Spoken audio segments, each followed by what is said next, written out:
최경영의 최강 시사.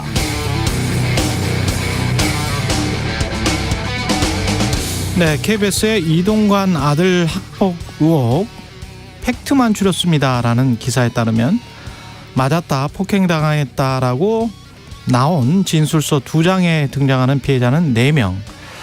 진술서는 1학년 때 시작된 폭력이 2학년 때까지 이어졌다는 것이고, 이동관 특보는 의혹 대부분이 사실이 아니고 화해했다는 주장입니다.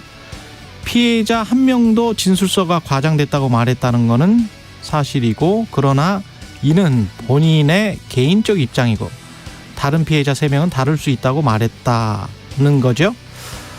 하나고에서 관련 학폭위가 열리지 않았고 전학 갔다가 학폭의 기록 없이 수시 전형으로 명문대에 입학했습니다.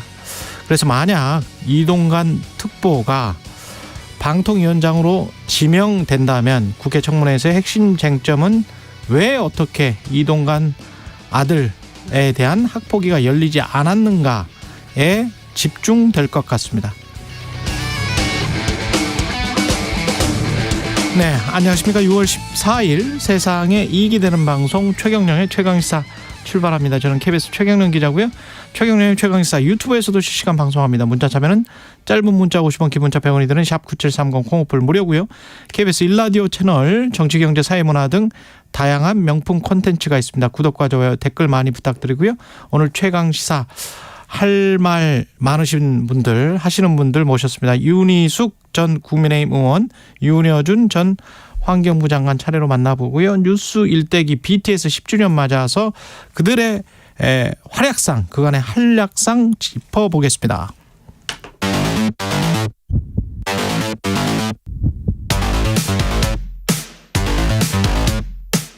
오늘 아침 가장 뜨거운 뉴스 언박싱.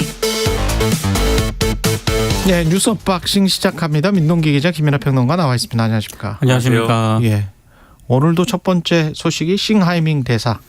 윤석열 대통령이 싱하이밍 주한 중국 대사와 관련해서요, 어제 국무회의를 주재하면서 발언한 내용들이 오늘 언론에 많이 소개가 돼 있는데, 일단 주한 중국 대사의 부적절한 처신에 국민들께서 불쾌감을 느끼고 있다, 이렇게 얘기를 했고요. 또 싱 대사를 위안스카이라고 평가하는 사람들이 많더라, 이렇게 얘기도 했다고 합니다. 위안스카이는 이모군란 때 군대를 이끌고 조선에 주재하면서 내정 간섭을 했던 그런 인물인데, 대통령이 직접 이 싱 대사를 위안스카이에 비유했다는 그런 발언을 한 것으로 일단 보도가 되고 있고요.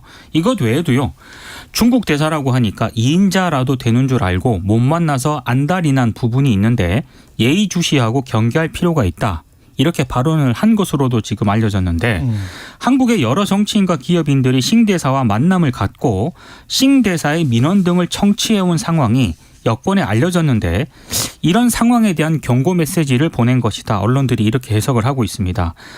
일각에서는 민주당 이재명 대표와 만찬을 가지지 않았습니까? 예. 이재명 대표를 비판한 것이다, 이런 해석도 있는데요. 대통령실은 중국 측의 싱 대사 조치를 공개적으로 압박을 했습니다. 적절한 조치를 취해줄 것을 전달했다, 이런 입장을 밝혔는데, 여당에서는 본국 소환, 그리고 외교적 기피 인물 지정, 이런 요구가 계속 나오고 있는데, 왕원빈 중국 외교부 대변인이 여기에 대한 입장을 좀 이제 질문을 받았거든요.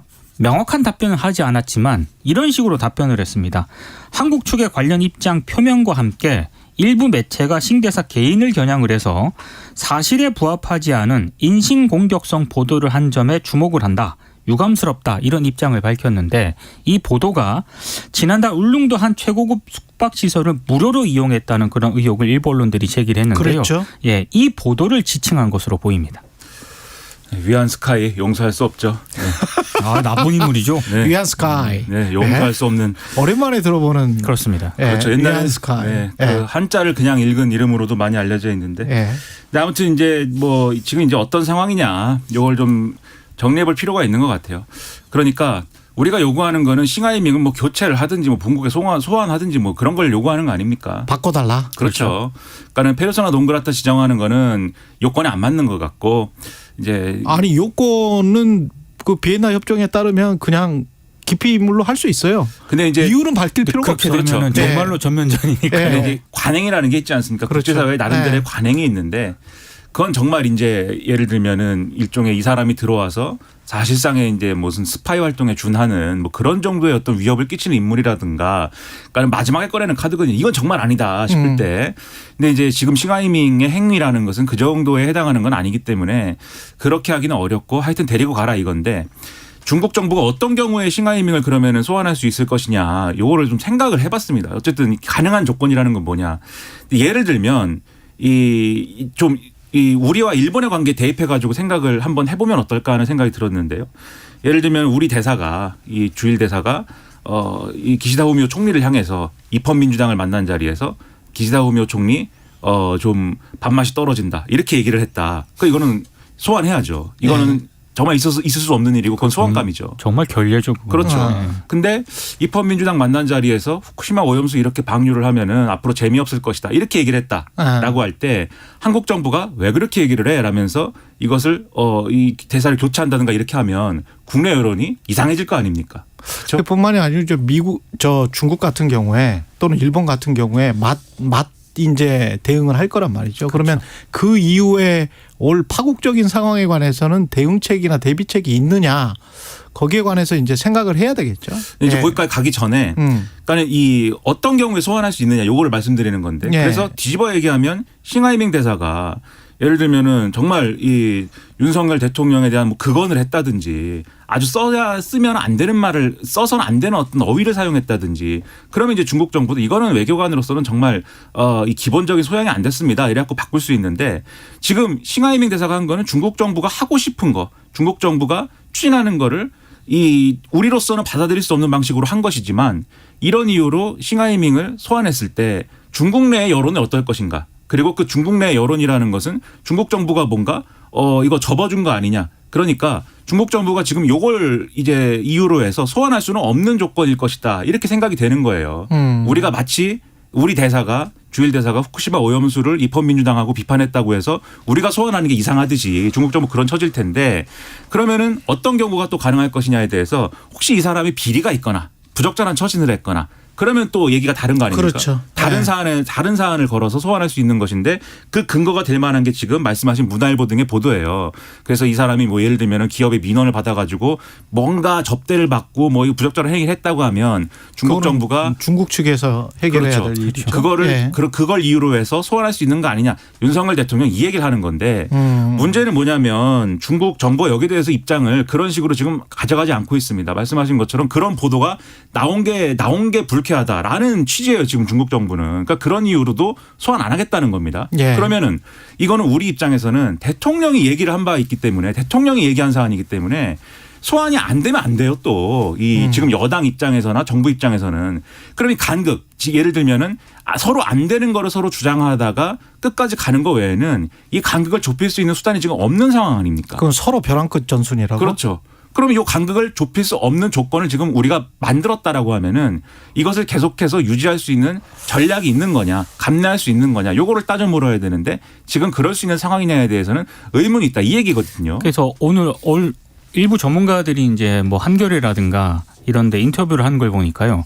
대통령이 이렇게 직접 언급을 한 거 있지 않습니까? 이게 오히려 퇴로를 아마 차단을 좀 시키는 그런 결과를 가져올 수도 있다. 이런 취지의 또 얘기도 하고 있거든요. 그러니까 뭐 차관급이라든가 장관급이라든가 이 정도 선에서 좀 발언을 하는 게 나왔는데 항상 이렇게 되면은 상당히 좀 우리도 물러설 수 없는 그런 상황이 돼버렸습니다. 이런 게 있는 것 같아요. 그러니까 우리도 그 싱하이밍 대사의 그 발언이 좀 불쾌하죠. 잘못하죠. 상당히 불쾌하죠. 그런 식으로 말을 하면은 그 나라 상대국 국민들한테 주권자는 국민이니까요. 그 국민들한테 뭐 협박하는 거야, 뭐 이렇게 들리는 거기 때문에 상당히 불쾌한데 지금 말씀하시는 거는 그거를 그 불쾌함을 받아들인다고 하더라도 그걸 표현하는 방식은 좀 정제됐으면 좋겠다. 그렇죠. 이 비슷한 게 미국 백악관 브리핑 때 그 외신 기자가 물어봐요. 존 커비한테 물어보는데 야 이거는 보복을 지금 중국이 한국에게 시도하는 걸로 보니? 이렇게 싱하이밍 대사의 발언과 관련해서 이렇게 정확히 물어봅니다. 그러니까 존 커비가 그게 압박 전술의 일환인 것처럼 보인다. 그렇죠. 이 정도로 발언을 하거든요.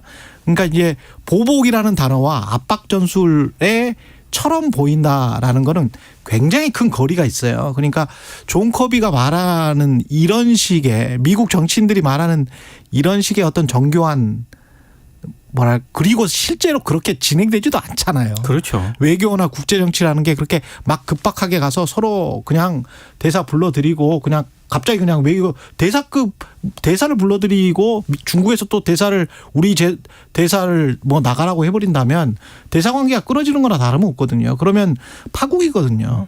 막 그렇게 갈 수는 없는 거잖아요. 어차피. 그러면 말은 좀 정제해서 서로 간에 해야 되지 않나 그렇게 생각이 듭니다. 아까 민 기자님 말씀하셨듯이 네. 제일 좋은 거는 뭐 한마디만 더 붙이면은 그러니까 외교부 장관이라든가 이런 사람들 막 싸울 수 있어요. 근데 대통령은 어쨌든 마지막에 예를 들면 풀어야 되는 열쇠가 있다고 하면 그건 대통령이지 않습니까? 그렇죠. 그러니까 대통령은 오해가 없도록 중국 정부도 조치를 해달라 이 정도 수준인 것이지. 제가 볼 때는 지금 대통령의 이 발언은 이 감정적으로 보일 수도 있는 거거든요. 그렇죠. 나중에 시진핑이랑 회담해야 되지 않나요? 그렇죠. 네. 좀 그렇죠. 이 조절을 네. 해줬으면 좋겠다 이런 생각이 듭니다. 윤석열 대통령 어제 국민의힘 전임 원내대표단과 오찬을 가졌습니다. 또 여기서도 발언을 좀 하셨는데요. 예. 자녀 특혜 채용 의혹과 관련해서 지금 선관위가 감사원 직무감찰을 받겠다 이렇게 얘기를 하지 않았습니까? 선관위가 아직까지 정신을 못 차리고 있다 이렇게 말한 것으로 알려졌습니다. 지금 뭐 주호영 전 원내대표가 현직 판사가 선관위원장을 겸임하는 그런 문제도 제기를 했는데 이 언급에 대해서는 전직 법관이 선관위원장을 맡아서 전임하는 것도 생각을 해볼 만하다. 그러면 비용이 드는데 감내해야 하지 않겠느냐 이렇게 말한 것으로 또 보도가 되고 있는 그런 상황인데요. 이것 외에도요. 돈봉투 의혹을 받는 윤관석, 이성만 무소속 의원에 대한 체포 동의안이 국회 본회의에서 부결이 된 것과 관련해서는 국민이 판단할 것이다 이런 취지로 발언을 한 것으로 알려졌고요. 그리고 지금 싱하이미 주한 중국 대사에 대해서도 중국 대사가 문제가 있다 이렇게 발언을 한 것으로 보도가 되고 있습니다. 그래서 이제 어제 나온 대통령 발언 이렇게 해가지고 보도를 쭉 보면은 굉장히 화끈하게 하고 싶은 얘기 다 하는 그런 리더십인데 저는 이것도 그러니까 참모들과 잘 말씀을 하셔서 좀 어떤 정제된 방식, 수위가 조절된 방식이 필요하다고 생각합니다. 특히 선관위에 대한 발언은 제가 볼 때는 이거는 상당히 여러 가지 고민이 필요한 부분이다라는 생각이 드는 게 선관위가 아직까지도 정신을 못 차리고 있다. 그렇죠. 선생님이 학생에게 훈화 말씀하시는 것 같긴 하네. 선관위 정신 차리기 바랍니다. 선관위 정신 차리십시오. 그런데 네. 정신 차려야죠. 근데 이제 저도 정신 차려야 되고 근데 이제 이게 그러면 앞으로 어떻게 할 거냐의 문제에서 네. 그 전임 법관 중에 이제 이 전임 법관 중에 아예 상임으로 이제 임명하는 방식에 대해서 고민을 해보자 이렇게 그렇게 하는 게 좋겠다라고 얘기를 한 거잖아요. 근데 지금 예를 들면 중선관위원장을 어떻게 그 임명을 하냐면 그러니까 중앙선관위가 국회 추천 3명, 대통령 추천 3명, 대법원 추천 3명 이렇게 구성되지 않습니까? 그중에 위원들 중에 호선을 해서 위원장을 결정하는데 대법원 추천 3인 중에 하는 것이 관례입니다. 근데 그렇게 해서도 이 사람은 이 상임이 아니니까 전임이 아니에요. 그래서 이 비상근으로 하는데 그렇게까지 하는 이유가 뭐냐면 선관위에 직접적으로 예를 들면 대통령이 선관위원장을 내리꽂는다든지 이런 모양새가 될 경우에는 중립성 논란, 독립성 논란이 불거질 수밖에 없는 거잖아요. 그걸 피하고자 몇 겹의 지금 필터링을 하는 거거든요. 근데 지금 만약에 지금 말씀대로 전임 법관 중에 적임자를 찾아서 대통령이 임명하는 방식이라고 그러면 이게 결국은 중립성, 독립성 흔들릴 수 있다. 이 우려가 불거질 수 있고 나아가서는 정권 바뀔 때마다 선관위원장도 전임 정권에서 임명한 사람이야. 이래서 지금 논란이 되고 있는 방통위원장이라든가 권익위원장이라든가 비슷한 대열에 들어갈 수 있어 선관위원장이 매 정권마다. 예. 그게 바람직한 거냐에 대한 의문이 있기 때문에 요거는 그냥 한마디로 이렇게 얘기해서 될 문제가 아니라 굉장히 면밀한 제도 검토나 이런 것들이 필요한 사안입니다. 그래서 그런 검토가 있은 후에 하는 얘기를 하는 게 맞다라는 생각이 들고요. 그러니까 다른 얘기들도 사실 뭐 여러 가지 얘기들이 가능한데 국가부채 400조가 늘어났다 뭐 이런 얘기도 있고 해요. 근데 이것도 이제 그냥 예를 들면 보조금 비리나 이런 것 때문에 채무가 늘어난 게 아니라 코로나19 대응 그다음에 확장재정 기조 이런 것 때문에 늘어난 것인데 거기에 대한 정책적 평가가 아니라 보조금이 세고 있다. 그 얘기하다가 이제 이 얘기를 한단 말이죠. 그러니까 국민들이 받아들일 때는 부채도 늘어났지만 그때는 성장률도 높았어요. 그러니까 국민들이 볼 때는 이게 어떤 정확한 어떤 표현 그리고 면밀한 어떤 검토를 통해서 나온 발언이 아니다라고 인식할 수가 있습니다. 그러면 리더십에 손상이 있는 것이기 때문에 좀 더 고민이 많이 필요하다 이런 생각이 듭니다. 예. 서울대는 조국 전 법무부 장관 교수직을 파면했습니다. 파면하기로 했습니다. 예. 2019년 12월 입시 비리 혐의로 기소된 지 3년 5개월 만인데요. 서울대 교원 징계 규정에 따르면은요, 교원이 법령을 위반하거나 그밖에 교원으로서 품위를 손상하는 행위를 할 경우에 총장이 학내 교원징계위원회에 징계 의결을 요구할 수 있습니다. 지금 총장이 징계위 통고 15일 안에 징계 처분을 해야 되거든요. 근데 아직은 총장의 처분은 이루어지지 않았습니다. 파면이 확정이 되면 조국 전 장관은 5년간 공무원 교원으로 임용될 수 없고요. 퇴직금 연금 수령에서도 불이익을 받게 됩니다. 조국 전 장관이 1심에서 유죄 판결을 받은 지 4개월 만에 이번 파면 결정이 나왔거든요. 일단 뭐 3가지 혐의였는데 2가지는 무죄가 이제 됐고, 하나가 이제 조국 전 장관이 자녀의 서울대 인턴 증명서라든가 이런 허위 서류를 발급을 받아서 자녀의 대학원 입시에 활용한 혐의, 이게 이제 유죄로 인정이 됐습니다. 1심에서. 일단 조국 전 장관 측은 징계 조치에 대해서 좀 반발하는 그런 입장입니다. 즉각 항소할 것이다라는 내용의 변호인단 입장문을 조국 전 장관이 SNS에 게재를 했는데요. 내용은 이렇습니다. 서울대에 대해서는 헌법이 보장한 무죄 추정의 원칙을 존중해서 청탁금지법 위반에 대한 판단이 최종적으로 내려지기 전까지 징계 절차를 중지해 주시길 요청을 했는데, 서울대의 성급하고 과도한 조치에 깊은 유감을 표한다, 이런 입장을 밝혔고요. 징계위의 파면 결정에 불복을 해서 교원 소청 심사를 청구할 것으로 보입니다. 만약에 이것도 안 받아들여지게 되면 법원에 행정소송도 제기할 가능성도 있습니다. 그러니까 뭐 조국 전 장관이 본인의 법적 권리를 행사하는 부분에 있어서는 당연히 뭐 존중돼야 되겠죠. 법적 권리를 행사하면 되고, 그다음에 서울대 징계 처분도 이게 반드시 예를 들면 대법원 판결이 나와야만 어떤 징계 처분을 할 수 있다, 뭐 그런 건 또 아니지 않습니까? 어느 정도의 판단이 가능한 게 있다면 할 수 있는데, 그러나 이것도 뭐 조국 전 장관 입장에서는 성급한 조치다, 무죄 추정의 원칙이나 이런 거 무시한 거 아니냐 얘기할 수 있어요. 그래서 이런 것들은 법적으로 다투고 그 권리를 이제 구하면 됩니다. 근데 문제는 이런 상황들이 뉴스가 되고 정치적인 쟁점이 되는 거는 결국 조국 전 장관이 정치적 인물이기 때문에, 그리고 앞으로 어떤 정치적 행보를 할 것이냐에 관심이 쏠리기 때문인 거거든요. 그래서 그 부분에서 이제 국민들이 상당히 이제 관심 갖고 지켜볼 만한 대목인데, 예를 들면 이런 여러 가지 자신의 어떤 피해 사실, 이게 여러모로 내가 이렇게 좀 당하고 있다, 이 사실을 근거로 해서 총선 출마나 이런 것도 할 수 있는 거 아니냐, 뭐 이 얘기 하는 거예요 지금. 근데 총선 출마를 하는 것도 본인의 권리죠. 그런데 여기에 대해서 이 국민들이 어떻게 평가할 것이냐, 이런 것들도 좀 좀 심도 있게 고민을 하고 행보를 하는 게 중요하다고 저는 생각을 하고, 민주당이 또 이 문제에 대해서 어떤 태도를 가지고 어떤 발언을 하느냐 중요하다고 생각하는데, 지금 이제 언론에 나와서 또는 라디오 프로그램 등에 나와서 이제 민주당 의원들이 인터뷰하는 거 보면 나오는 것을 나오지 말라라고 얘기하기는 상당히 어려운데, 민주당으로 나오지는 못할 것이고 민주당으로 나오지는 말았으면 좋겠다, 또 이렇게 얘기를 하는 거잖아요. 예, 민주당 의원들이. 그렇죠. 예. 그러니까 제가 볼 때는 이게 국민들이 볼 때는 이상한 얘기다. 그러니까 민주당 입장에서는 조국 전 장관이 어쨌든 자신들의 정권을 맡았을 때 책임을 맡았던 인물이기 때문에 얘기를 할 거는 정확하게 하는 게 필요하다고 생각합니다. 출마하는 거 바람직하지 않다, 출마하지 마라, 이렇게 얘기를 하든지, 아니면은 예를 들면 뭐 우리 당으로 출마를 하고 싶으면 경선 통과해야 된다, 뭐 이렇게 얘기를 하든지 정확한 얘기가 필요한데, 이도저도 아닌 상태에서 이 강성 지지층 의식해서 출마하지 말라고는 못하겠고, 그리고 또 그런데 또 중도적인 유권자들 고려해가지고 민주당으로 나가면 안 된다고 얘기하고, 이런 식으로 대응하는 것 자체가 이게 전체가, 그럼 전반적으로 봤을 때는 무소속으로 나와라는 이야기 아니에요? 그게 이상하죠. 그러니까 그걸 무소속으로 네. 예를 들면 당선되면은 뭐 있어요? 당선되면은 나올 수도 있는 거예요. 민주당으로 입당을 하는 겁니까 그러면? 그러니까 이게 단순하게 그런 형식 논리로 평가할 만한 얘기가 지금 이미 아니게 됐기 때문에 명확한 정치적인 태도가 또 필요한 문제가 될 것이다라는 얘기입니다. 출마 선언도 하지 않았는데 그러니까 너무 앞서가는. 네. 그런가요? 뭐 방송통신위원장도 좀 우리가 앞서갔었잖아요. 대통령실도 그걸 부인을 하지는 않았습니다. 그걸 부인을 하지는 않았고, 될 것 좀 뭔가 지명을 할 것 같기는 합니다만은 내일인가요? 예. 빠르면 이번 주 15일에 그렇죠. 지명한다는 언론 보도가 내일이죠? 있었습니다. 예. 네. 그리고 하나고는 우리가 잘못해서 뭐 그랬다는 거잖아요. 예.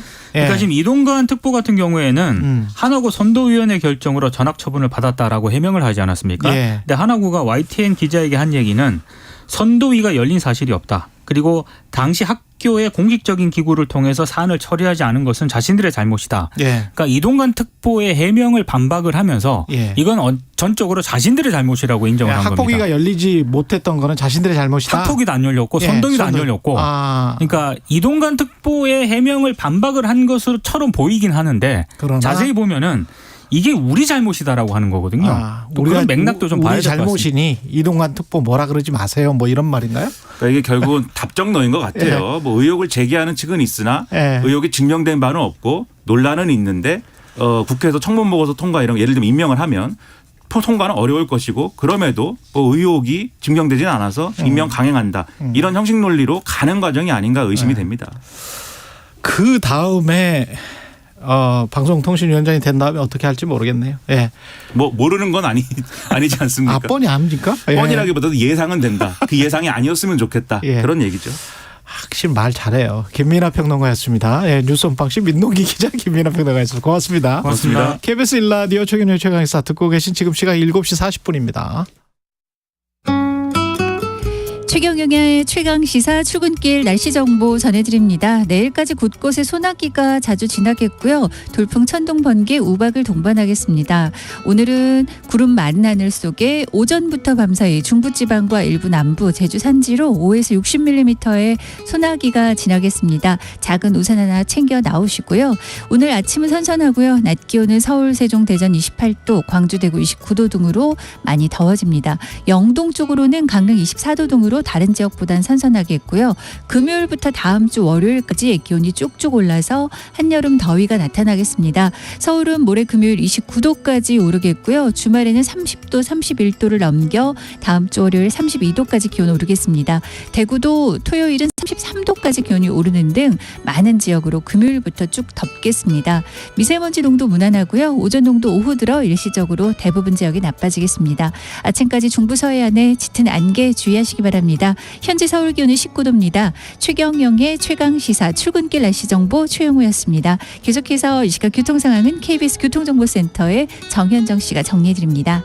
네, 수요일 출근길 상황입니다. 먼저 서울 시내는 주요 도시고속도로 정체는 시작되지 않았지만 특정 구간에 사고가 나면서 극심한 정체 보이고 있는데요. 먼저 강변북로 구리 쪽으로 가양대교에서 월드컵대교 사이 3차로에서는 추돌 사고가 있어서 처리하고 있습니다. 4차로도 막혀 있어서 혼잡한 상태고요. 북부간선도로는 종암분기점 방면으로 월릉분기점에서 하월곡 램프 사이 2차로에서는 승용차끼리 부딪힌 사고가 있었습니다. 이 사고 처리 작업으로 정체 극심합니다. 다음 고속도로 상황은 경부고속도로 위주로 막히고 있는데요. 서울 쪽으로 양산부터 정체 시작됐고요. 기흥에서 막히고 있습니다. 수원 부근에서 짧게 막히다가 달래내고개에서 반포까지는 10km 넘는 정체 보이고요. 반대 부산 쪽으로는 한남에서 서초까지 막히고 있습니다. 신갈분기점에서 수원 더 가서는 남사진유에서 남사부근까지 제속도 못 내고 있습니다. 출근길에 안전운행하시기 바랍니다. KBS 교통정보센터에서 정현정입니다. 오늘 하루 이슈의 중심. 당신의 아침을 책임지는 직격 인터뷰. 여러분은 지금 KBS 1라디오 최경영의 최강시사와 함께하고 계십니다. 네, 중국 패배에 베팅하면 후회할 것이다. 싱하이밍 주한 중국 대사 발언이 몰고 온 파장 계속 확대되고 있는데요. 정치 외교뿐만 아니라 경제에까지 미칠 영향도 걱정입니다. 윤희숙 전 국민의힘 모시고 한중 관계에 대한 정치 경제 사안들 좀 짚어보겠습니다. 안녕하세요. 네, 안녕하세요. 일단 뭐 불쾌감을 느끼고 있다라고 윤석열 대통령이 국민들께서 불쾌감을 느끼고 있다. 그럼 뭐 비슷한 감정일 것 같고요. 그런데 이제 대통령이 직접 나서서 계속 이전에는 이제 대통령실에서 이야기를 했었고 어떻게 보십니까? 글쎄 지금 좀 전에 나오셨던 분들도 대통령께서 직접 말씀하시는 것은 뭐 퇴로 걱정을 하시는데 네. 글쎄 저는 좀 생각이 달라요. 네. 뭐냐면 지금 너무 날것으로 들었어요 국민들이. 그러니까 이걸 어디 신문에 보도에 난 이런 걸 보면 좀 한번 걸러지는데 네. 이거를 생방송으로 그분이 우리나라 국민을 협박하는 거를 국민들이 너무 날 것으로 들었잖아요. 지금 이제 부정적인 에너지가 너무 차 있어요. 근데 이 상황에서 우리가 퇴로 뭐 이런 얘기 한다고 제대로 반응을 안 하면 제대로 반응이라는 건 뭐냐면 이런 당신들이 우리를 존중하지 않는 태도가 국민들한테 너무 직접적으로 전달이 됐으니 이런 태도를 바꾸지 않으면 우리가 상호 존중과 협력에 의한 관계가 쉽지 않다라는 것을 어쨌든 표시를 해야 된다고 저는 생각해요. 그러면 애초에 생중계한 게 문제였다? 저는 그거 굉장히 중요한 문제라고 생각합니다. 형식이나 절차. 형식이 그러니까 물론 내용도 문제지만 내용도 기본적으로 왜 지금 그러니까 비공식적으로 많이 만나죠. 야당 정치인들이. 근데 그게 아니고 그거를 생중계를 한 거 자체가 지금 우리가 지금 이 데미지를 양쪽 정부가 다 골치가 아플 것 같아요. 이 데미지를 어떻게 컨트롤할지를. 중국은 아마도 계산이 좀 틀린 것 같고. 싱하이밍 대사가 그렇게 어레인지 한 거를 중국 정부의 의도에는 안 들어 있다는 말씀인가요? 그렇게 해도 우리 국민들이 그렇게 화낼 줄 몰랐다는 거죠. 싱하이밍 대사가 그걸 이렇게 프린트해온 걸 읽었잖아요. 그 얘기는 저는 번국하고 최대한 내용에 대해서 조율이 됐을 거라고 봐요. 그렇겠죠. 근데 이렇게 했을 때 우리 국민들이 이렇게 기분 나빠할 거는 계산에 없었을 것 같아요. 근데 거기다 이게 이제 국제 문제가 되고 있잖아요. 이제 외신에까지 이 오만 불손한 게 지금 이게 나가고 있기 때문에 중국 입장에서는 본인들이 생각했던 것보다 이게 부담스러운 상황이 된 거죠. 그래서 어제 중국 외교부 대변인이 얘기한 걸 보면 이거에 대해서 어떻게 생각하냐 했더니 그분이 얘기한 게 이거잖아요. 중국 대사가 여야의 요인들을 많이 만나는 것은 그 사람의 주요 업무다. 그 말을 물은 게 아니잖아요. 근데 우리가 그게 아니라 다양한 사람들을 만난 거는 그거는 당연한 거고. 근데 왜 대사가 우리 국민들에게 직접적으로 훈계를 하고 협박을 하냐에 대해서 입장을 물었는데 중국 외교부 대변인이 거기에 대해서 말을 안 했어요. 그러니까 언급을 안 했어요. 물어보니까? 네, 언급을 안 했어요. 그러니까 이 사건에 대해서 국민들이 불쾌한 포인트를 살짝 피해서 얘기했어요. 그 얘기는 이거를 더 키우고 싶어 하지는 않는 것 같아요. 왜냐하면 국제적으로도 좀 압력을 느끼고 있고. 그러니까 지금 어떻게 하는지가 이제 앞으로 우리 정부도 굉장히 골치 아플 거라고 저는 생각해요. 앞으로 그런 뉘앙스가 느껴지기는 황구시보에서도 보니까 왜 주어가 없었지 않았느냐. 주어가 서머 베팅이라고 돼 있어서 사우스 코리아가 베팅하고 있다는 이야기가 아니고 어떤 사람들은 그러는데 어떤 국가는 그러는데 그러면 그거는 큰 판단 착오다. 이렇게 지금 말한 것이지. 그러니까 그런 거는 약간 좀 싱 대사가 한국말로 했잖아요. 일각에서는 라고 얘기를 했잖아요. 그러니까 우리 국민도 그렇게 들었어요. 일각에서는 뭐 호주 얘기한 거예요? 호주 얘기를 우리나라 국민들한테 해요? 말도 안 되는 얘기를 하는 거죠. 환구시보도 그거를 말도 안 되는 핑계를 대고 우리를 더 바보 취급하는 거죠. 바보 취급하는 거다. 그럼요. 우리 국민들이 그걸 다 들었는데 그리고 반드시 후회할 거다라고 얘기를 했잖아요. 그럼 우리 국민한테 하는 얘기죠. 그런데 그거를 어떤 식으로 이거를 좀 갈등을 컨트롤해야 되겠죠. 양쪽 정부가. 근데 우리 정부도 지금 한미 그리고 한일 그다음에 한중으로 넘어가겠다고 지난달에 권영세 장관이 얘기를 했잖아요. 우리 정부도 지금 중국이랑 관계를 좀 개선하려고 하고 있는데 이런 일이 터져서 굉장히 좀 골치 아프겠죠. 이제부터는 그러면 어디까지 가야 됩니까? 이 문제는 그 여권 일부에서 이야기하는 것처럼 뭐 대사를 외교적 기피인물로 삼아서 대사를 내보내야 되는 겁니까? 어떻게 보세요? 뭐 그것도 뭐 완전히 불가능한 저는 솔루션이라고 생각하지는 않아요. 그런데 지금 갈등이 그 지점까지 가지 않기를 우린 바라지만 기본적인 변수는 우리 국민들의 마음이에요. 지금 국민들이 굉장히 화가 나 있단 말이에요. 이거를 우리 정부가 그것을 제대로 대처하지 못한다는 느낌을 주면 앞으로 한중 관계가 어떻게 건강해질 거를 우리가 기대를 하겠어요. 그러니까 지금 우리 국민들의 마음이 풀어져야 돼요. 그러려면 시간이 좀 더 필요하기도 하고 적절한 조치가 좀 필요하다고 봐요. 그러면 중국 대사 추방까지는 추방은 아니더라도 자기네가 데리고 나가는 게 맞겠죠. 자기네가 데리고 나가는 게. 그러니까 지금 그분은 이미 우리나라에서 대사 업무 못해요. 대사 업무를 못한다는 얘기는 뭐냐면 대사의 가장 중요한 업무가 많은 분들을 만나고 얘기를 듣고 본국에 보고하는 건데 우리나라의 요인들이 이분을 만나주겠어요? 면담 신청하면? 그럼 자기 업무를 하기가 굉장히 어려운 상태가 되니 중국에서 모양 좋게 데리고 가든 모양 나쁘게 데리고 가든 그렇게 되겠죠. 지금 그거는 저는 이미 그렇게 될 수밖에 없어요. 근데 그렇게 되는 과정을 우리 국민들이 볼 때 갈등이 잘 우리가 마음도 풀어지고 갈등이 잘 관리되고 있고 양쪽 정부가 다 얼굴을 구하는 방식으로 체면을 구하는 방식으로. 그렇죠. 그러면 그 중국 정부 입장에서는 여하튼 데리고 간다고 하면 본인들이 뭐 이렇게 표현할 수 있을지 모르겠습니다만 진 것처럼 느낄 수 있지 않을까요? 아니 그게 왜 진 거예요? 잘못했잖아요. 세상에 외교관의 기본적인 책무는 양국의 그 사이를 부드럽게 만드는 거예요. 세계 어느 나라의 외교관도. 또는 뭐 이렇게 체면을 손상당한 것처럼 느낄 수 있잖아요. 잘못한 거는 잘못한 것에 대해서 조치가 있어야죠. 아니 세상에 중국은 어느 대사가 주재국의 국민들한테 협박을 해요. 이건 전 세계 어느 나라가 봐도 너무 우스꽝스러운 일인 거예요.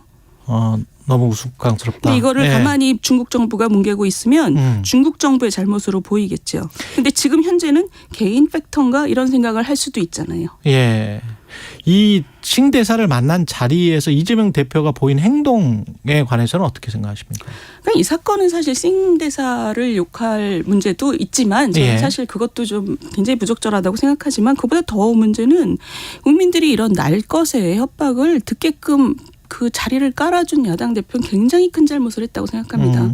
거기다 국민들이 더 화가 난 건 그 영상에 비치는 우리 야당 대표가 그 국장급 중국 대사한테 조아리는 모습 그리고 그 민주당 국회의원들이 그걸 받아 적는 모습 훈시 내용을 그런 게 국민들 마음을 굉장히 다쳤어요. 전혀 불필요한 일들이거든요. 그러니까 이번에 그 민주당이 굉장히 큰 실수를 했다고 저는 생각을 합니다. 그 안에 뭐가 지금 잘 안 돌아가고 있어요. 아 그래요? 예. 이 상황과 이 상황을 별개로 해야 될지 뭐 같이 붙여야 될지는 모르겠습니다만은 그 전에 우리가 무역 적자가 확대되고 그게 혹시 중국이 뭐 안에서 장난치는 게 아니냐 뭐 이런 이야기도 좀 나오고 그랬었잖아요. 근데 비슷한 말이 싱하이밍 대사가 한국의 대중국 무역 적자 확대는 탈중국화가 주된 원인이다. 그러니까 한국의 탈중국화가 주된 원인이다 이렇게 이야기를 했는데 이게 의미하는 게 뭔지도 좀 궁금하고. 그러니까 그게 의미하는 바가 뭔지 그분이 일부러 얘기를 안 했겠죠. 구체적으로 만약에 뭐 정치적으로 막 감정이 나빠서 우리가 교육을 안 하고 있다 이러면은 큰 문제가 될 만한 발언이에요, 그죠?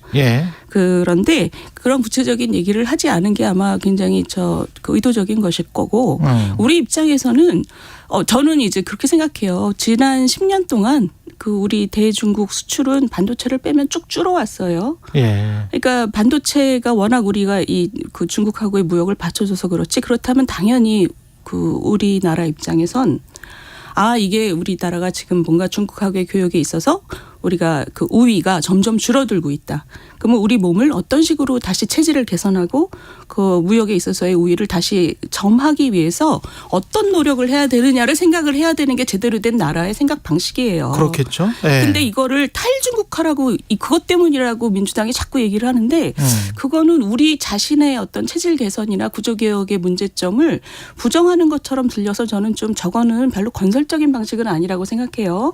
근데 지금 그 말씀하신 그 어떤 정치적인 부분이 전혀 없을 거라고 자신할 수는 없죠. 왜냐하면 우리 중국으로부터의 무역 적자가 사드 때에 무슨 그 섬한 이런 거 있잖아요. 한류라든가 또 지금 중국 그 단체 관광객들은 아직도 못 들어오고 있잖아요. 그렇더라고요. 그러니까 그런 것들이 요소가 있지요. 근데 그게 전체 중에서 얼마나 정말 중요한 부분일 거냐 그러면 전체의 큰 흐름에서 굉장히 작은 부분일 거라고요. 근데 현장에서 가령 뭐 빨리빨리 물건이 나가야 될 때 뭐 수입 상품이 들어와야 될 때 수입 상품 같은 거를 뭐 막아서 전체 공정 같은 거를 막는달지 그런 것들은 이제 현장 기업들이 많이 이야기하고 있지 않습니까? 가능성이죠. 그죠? 현장 기업이 느끼는 바 그리고 많은 기업이 국영 기업이기 때문에 아마 정부가 아마 눈에 보이지 않는 많은 통제를 할 수 있을 거예요. 그러나 그럼에도 불구하고 지난 10년 동안 우리가 굉장히 중국하고의 격차가 줄어들고 무역에서 우리가 우위가 떨어진 거는 또 숫자로 아주 명확하게 나오잖아요.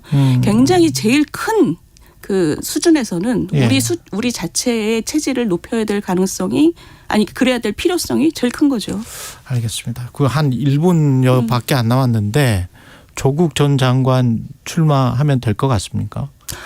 글쎄 저는 될 것 같은데요. 어디 나가는지 다를 것 같은데. 우병우 전 수석은 어떻게 될 것 같습니까? 그분도 될 거라고 다들 생각하시는 것 같은데요. 유리수 의원님은 안 나오십니까?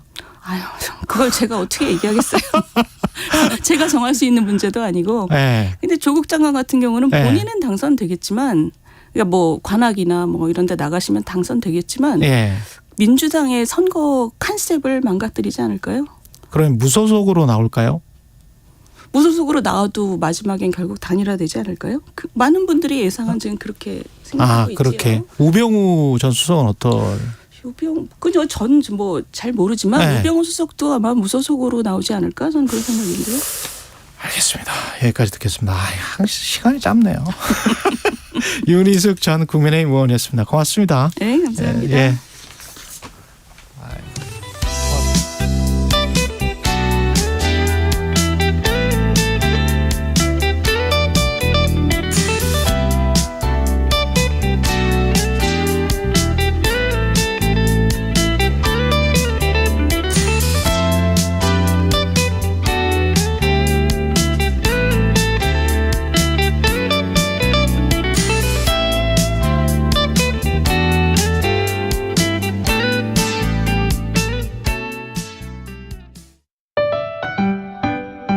(2023) KBS 1라디오 연중기획 낮은 목소리 당신의 목소리를 들려주세요. 잠시만 기다려 주십시오. 초등학교 방향횡단보도에 녹색불이 켜졌습니다. 건너가도 좋습니다. 자, 건너가자. 안녕하세요. 교통안전지 기미 김용태입니다. 83세. 제가 이제 또 군 제대하고 모범 운전자만 40년 했거든요. 그러니까 이제 모범 운전자를 했기 때문에 그 쉽게 선배들이요. 기분이 좀 상쾌하죠. 애들 안전하게 등교시키고 보람이 있지 이제. 비 올 때는 좀 약간 힘들죠. 우비를 입고 해도. 나흘 더울 때는 괜찮은데 이제 추울 때가 좀 문제죠. 교통안전지킴이는 비가 오나 눈이 오나 항상 아이들의 안전을 위해서 근무하고 있습니다.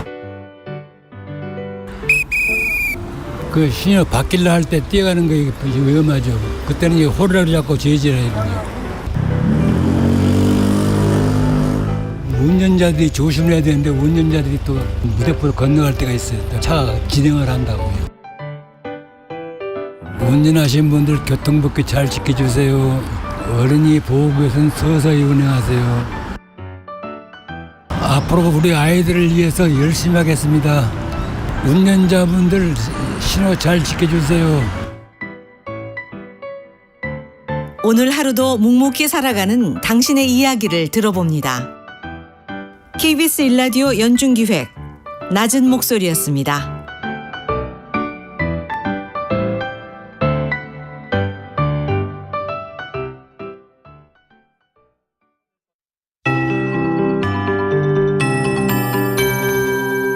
KBS 58분 날씨. 오늘은 작은 접이식 우산 하나 챙겨 나오시기 바랍니다. 소나기 예보가 들어있는데요. 전국 대부분 지역에 내릴 가능성이 있고요. 내일도 곳곳에 소나기가 지나겠습니다. 오늘 내리는 소나기가 내일보다는 좀 더 광범위하게 지나는 곳이 많겠고요. 이 소나기 돌풍 천둥 번개 우박을 동반해서 요란하게 내리겠습니다. 오전부터 밤사이 중부지방과 일부 남부지방, 제주 산지로 5에서 60mm 정도 소나기 예보가 들어있고요. 아침엔 제법 선선하지만 낮더위가 오늘 제법 찾아옵니다. 서울, 세종, 대전이 28도까지 오르면서 서울은 어제보다 2도가량 기온이 높겠습니다. 광주, 대구 29도까지 예상되고요. 강원, 영동 쪽은 강릉 24도 등으로 다른 지역보다는 선선하겠습니다. 금요일부터 쭉 다음 주 월요일까지 나흘 정도 기온이 오름세를 띠면서 무척 더워집니다. 서울은 주말에 30도를 넘어서겠고요. 다음 주 월요일은 32도까지도 기온이 오릅니다. 대구는 토요일에 33도의 낮 기온이 예상되는 등 전국적으로 금요일부터 30도를 쭉 넘기는 곳이 많겠습니다. 미세먼지 농도 상황은 내일까지 무난하고요. 오존 농도는 오늘 오후 들어서 일시적으로 나빠지는 곳이 많겠습니다. 현재 서울 기온은 19.6도까지 올랐습니다. 기상청에서 최영우였습니다.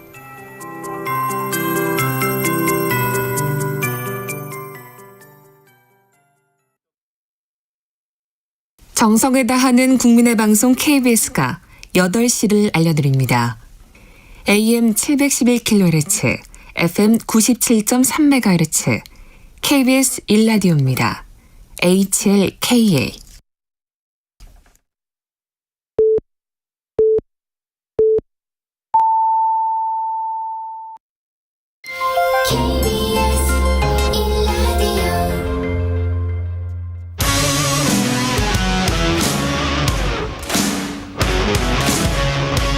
오늘 하루 이슈의 중심 최경영의 최강 시사. 네, 오늘은 특별한 분 모시고 요즘 정치판을 좀 읽어보겠습니다. 진영 가리지 않고 할 말은 하시는 보수의 책사 윤여준 전 장관 모셨습니다. 안녕하세요. 네, 오래간만입니다. 예, 요즘 잘 지내시고요. 건강 괜찮으시고요. 네, 뭐 저야 먹고 노는 사람이니까 잘 지내죠. 예, 가끔 이렇게 신문 보실 텐데 네. 아침마다 뭐가 가장 눈에 띄는가요?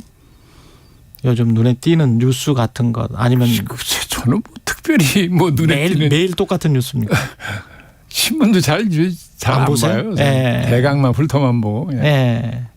지금 윤석열 정부 전체 정치권 내년 총선 여러 가지 하실 말씀이 많을 것 같은데. 아니 뭐 그렇지도 않습니다. 그래요. 지금 뭐 정치가 있어야 할 말이 있죠. 정치가 있어야 할 말이 있지. 네. 한 1년 정도 지났습니다. 윤석열 대통령 취임 더 지났죠. 네. 예, 하신지 어떻게 보셨습니까? 이제까지?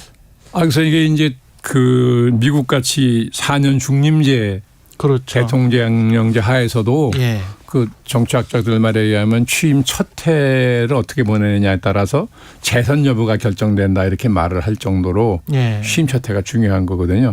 근데 우리 같은 경우는 뭐 재선을 안 하지만 5년 단임제니까 예. 첫 해가 제일 더 중요하죠. 근데 그렇게 보면 윤석열 대통령의 경우에는 물론 대통령 할 생각을 뭐 오래전부터 한 건 아니라 하더라도 너무 준비 없이 등장한 거 아닌가.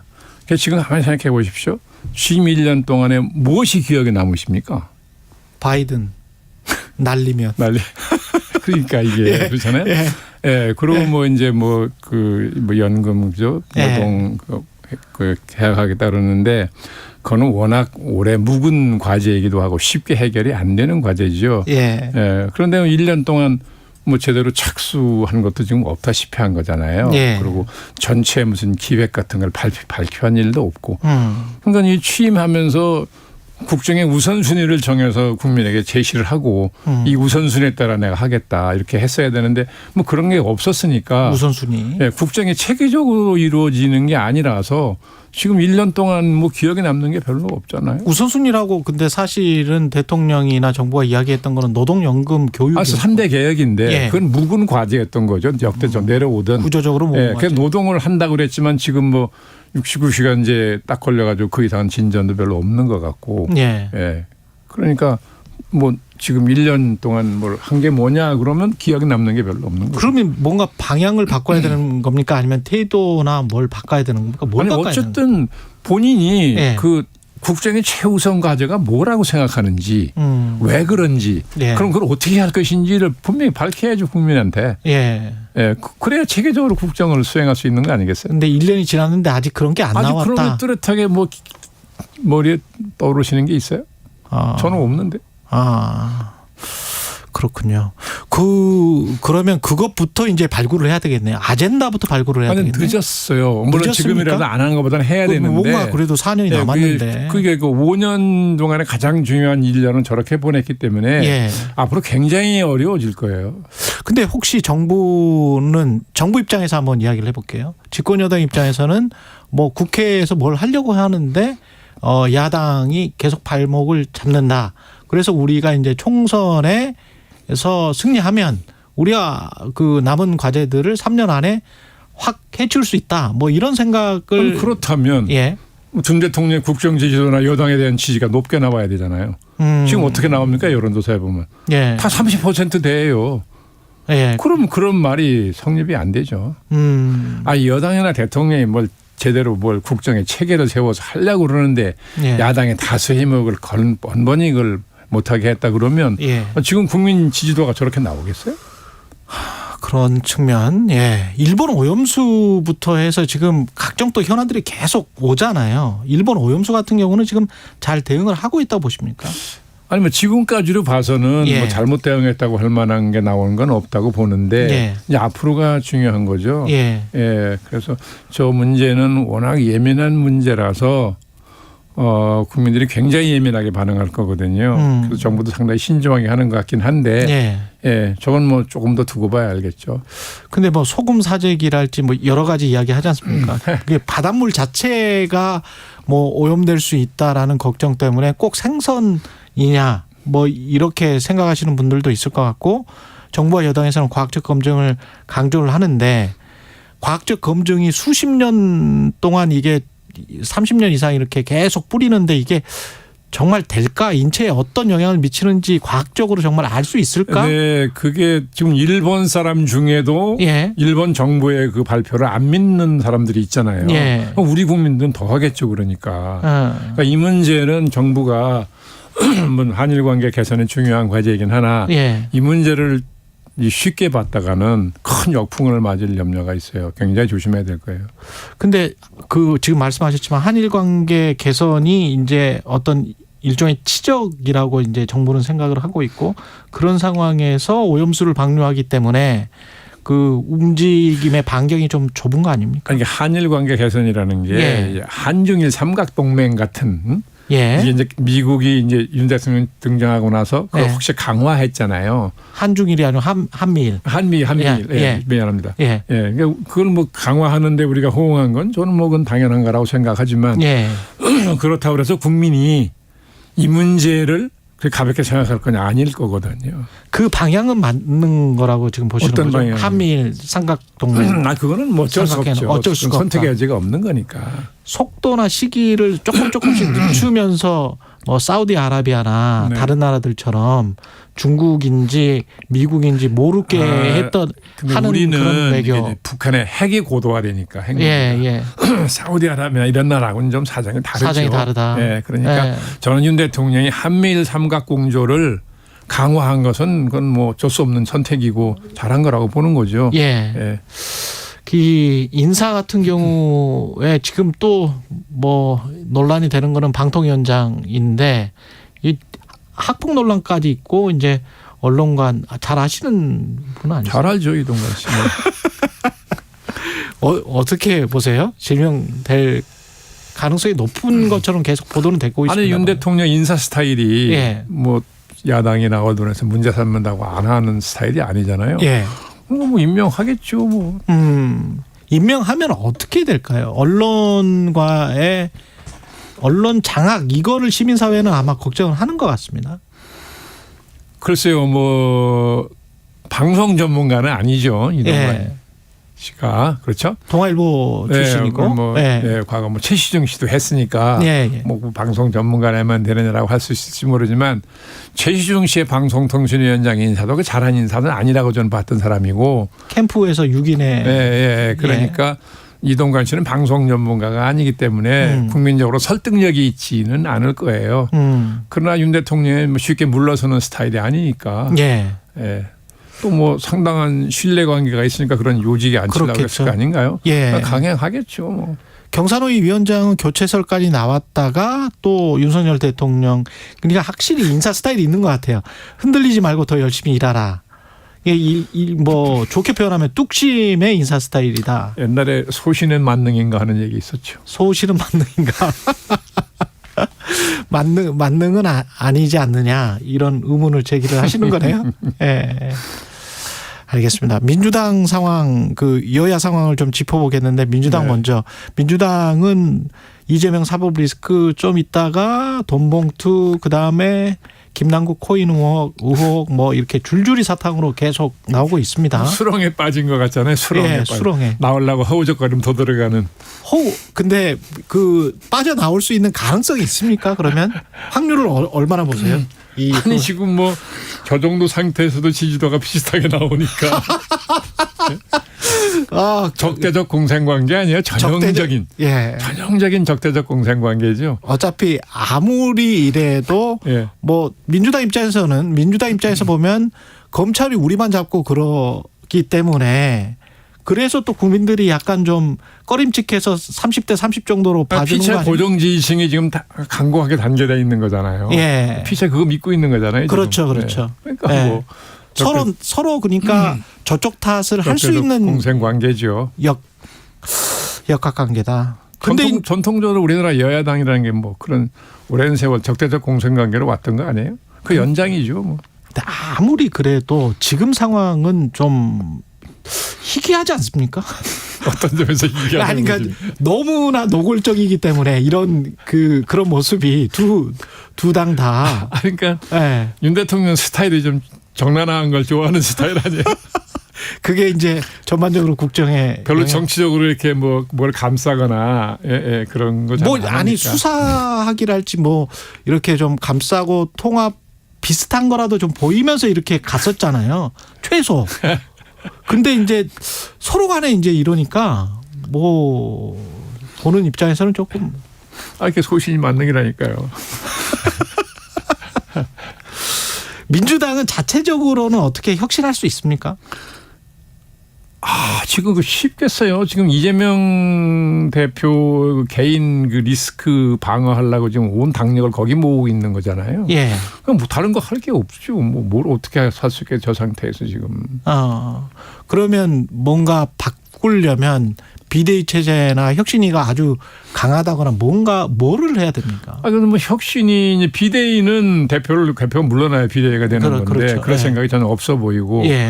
얼마 전에 혁신위를 띄우려고 하다가 이내경 씨인가 위원장 선정이 문제가 돼서 바로 접근했잖아요. 그러니까 이 대표가 정치적으로 굉장히 심대한 타격을 받은 건데 뭐 어떡할지 모르겠네요. 저렇게 그냥 가려고 그러는 건지 후임자를 물색을 한다고 그러는데 아직도 뭐 없는 거 보면. 이낙연 전 대표가 만약에 오면은 어떤 갈등이나 이런 게 더 그렇게 보지는 않는 것 같은데 왜냐하면 이낙연 전 총리 전 대표죠 당에 귀국을 해도 워낙 당내 세력 기반이 없어서요. 네. 그렇군요. 없어서 힘을 쓸 수가 없는 상태라는 거죠. 근데 이재명 대표도 사실은 소수 그룹이고 지금은 그러나 뭐 지금은 친명계가 장악을 하고 있는 거잖아요. 뒤에 또 개딸들도 있고. 그러면 나중에 뭐 국민의힘에도 비슷한 질문 드리겠습니다마는 나중에 공천이나 뭐 이런 과정을 거치면서 그 분당의 가능성이나 이런 것도 여전히 있습니까? 국민의힘이요? 민주당요. 민주당. 뭐 가능성으로 보면야 뭐 충분히 있다고 봐야 되겠죠. 가능성으로 보면. 공천에서 탈락한 사람들이나 뭐 이런.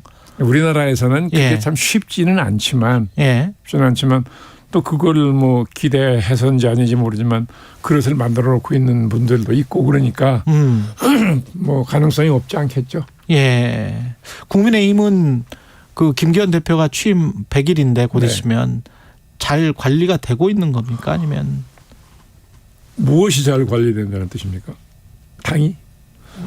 당과 당 정의. 당은 관리를 뭐 대표가 하나요? 대통령이 하고 있잖아요. 지금.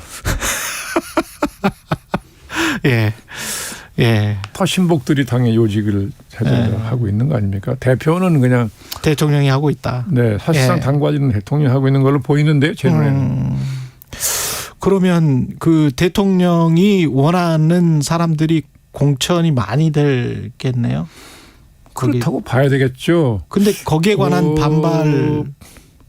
반발을 각오하겠지만 그 반발을 어떻게 해결할지도 방안을 가지고 있지 않겠어요?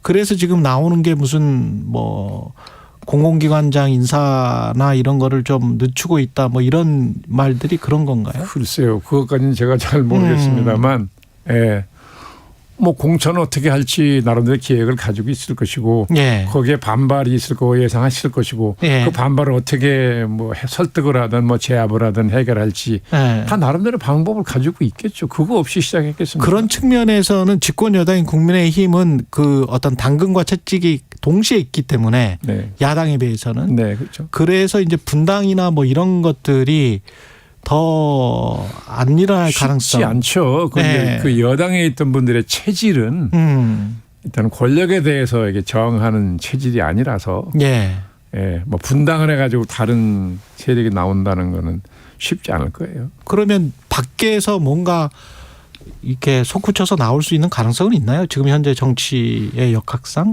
지금 뭐 그런 거를 염두에 두고 움직이는 분들이 지금 현실적으로 있는 거 아닙니까? 그러니까 금태섭이나 이런 분들은 이미 움직이고 있는 것이고. 그래서 그릇을 지금 만들어 놓고 있는 거 아닌가요?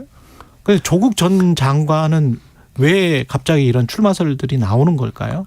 본인으로서야 뭐 명예회복 하고 싶을 거 아니겠어요? 억울하고. 네. 네. 본인 심정이야 그렇겠죠.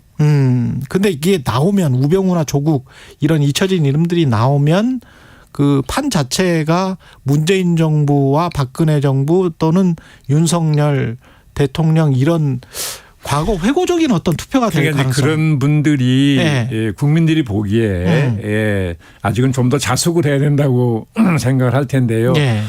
그런 분들이 이렇게 이제 공개적으로 움직이는 것은 그만큼 윤석열 정부에 대한 국민적 신뢰가 낮아서 그런 거예요. 국민적 신뢰가 낮다. 지금 조사해보면 대통령 지지도 40%가 안 되잖아요. 국민의힘 마찬가지. 네. 그러니까 그걸 보고 움직이는 거라고 저는 생각을 하죠. 대통령의 검찰 의존도라고 할까요? 아니면 검찰 스타일이라고 해야 될까요? 네. 이거는 바뀔 가능성은 없습니까? 평생을 거기서 보낸 분인데 그리고 예. 정치권에 기반이 없이 등장한 대통령이잖아요. 예. 그러니까 그걸 대신할 수 있는 힘이 있어야 되는데 그게 당분간은 검찰력을 쓰려고 그러지 않겠어요? 근데 그러면 그럴수록 너무 잘 아시겠지만 관료 집단이랄지 네. 심지어는 이제 보수 정당의 상대적으로 우호적이었던 네. 기업 쪽에서도 네. 그 사실은 좋아하지 않는. 물론이죠. 그러니까 지지도가 지금 40%가 안 된다는 얘기는 네. 윤 대통령이나 국민의힘이 국민의 마음을 못 잡고 있다는 얘기잖아요. 그렇죠. 네. 네. 그럴수록 더 그쪽에 의존하려고 그럴지 모르죠. 근데 저는 이해가 안 되는 게 그러면 뭐 노동이나 뭐 이런 것들에 관해서 뭐 이렇게 좀 강하게 나온다. 그거는 보수 정당에서 많이 있었기 때문에. 근데 이제 기득권이라고 할 수 있는 관료나 대기업들에서도 약간의 비토적인 움직임이 나오는 거를 감지를 못할까요? 못할 수 있어요. 청와대에 있으면. 그렇습니까? 네, 공산했으면. 더구나 대통령은 정말 모를 수 있습니다. 자칫하면 네. 현실하고 1년 됐잖아요 벌써. 예. 윤 대통령의 판단력이 현실로부터 굉장히 멀어져 있어서 있는 가능성이 있어요. 대통령의 위치가 그런 위치예요. 근데 지난번에 국무회의에서 관료들이 네. 그 제대로 국정 철학을 수행하지 않으면 뭐 어떤 각오해라 이런 투의 이야기를 한 거는 뭔가 움직이지 않다는 거를. 근데 그건 졸렬한 수라고 생각하죠. 그러면 공직자들이 무서워서 순응할 것 같습니까? 천만에 더 돌아섭니다. 이 공조직의 생리를 너무 몰라요 보니까. 공직사회의 생리를 너무 몰라가지고 아주 좀 서투르게 겁을 주는 것 같은데 저는 100번 저는 손해볼 거라고 생각하죠. 관료들 같은 경우는. 공직자들이 누군데요. 예? 제도적으로 책 잡힐 일을 합니까? 안 해요. 절대 안 하죠. 안 움직이면 오만인 거예요. 어떡할 건데요. 그리고 뭐 자리는 보장돼 있고. 그렇죠. 그렇죠. 그러니까 공무원이라는 건. 이건 비록 윤 대통령만 문제가 아니고 그 전서부터 어떻게 보면 권위주의 시대가 끝나고 나서 박정희 대통령은 공직사회 동기부여를 했어요. 조국 군대와의 기수.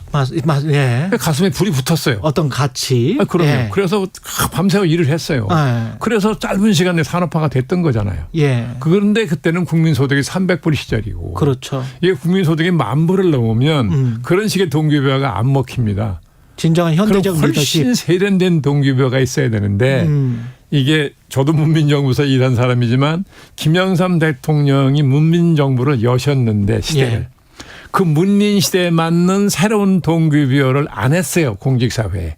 그게 필요하다는 생각도 안 했던 것 같고 그 뒤도 마찬가지. 그러다 보면 그러면서 급속하게 관료사회가 공직사회가 정치화됐어요.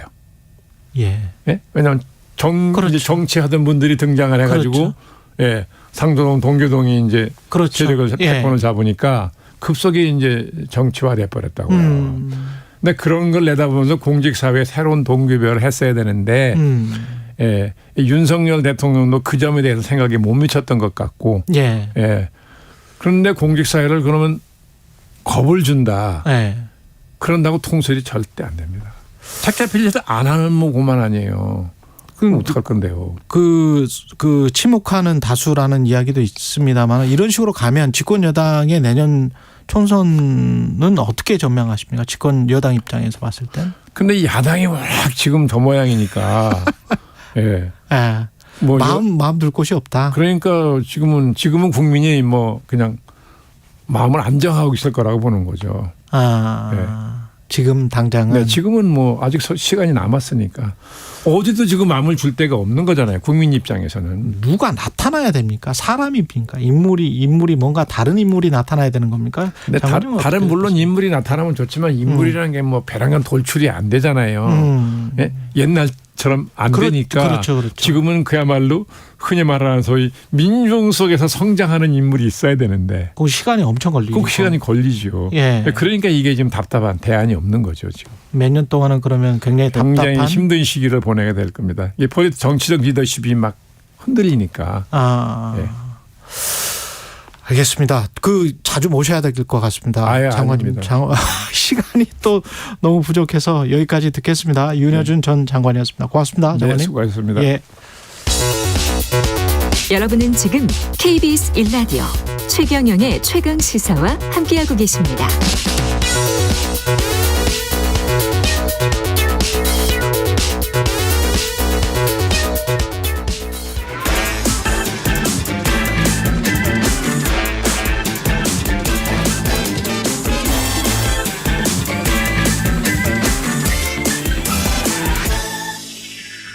네, 조금 전 윤여준 전 장관이 언급한 대통령 지지율 관련 개요. 한국갤럽 자체 조사 5월 30일부터 6월 1일까지 조사했고요.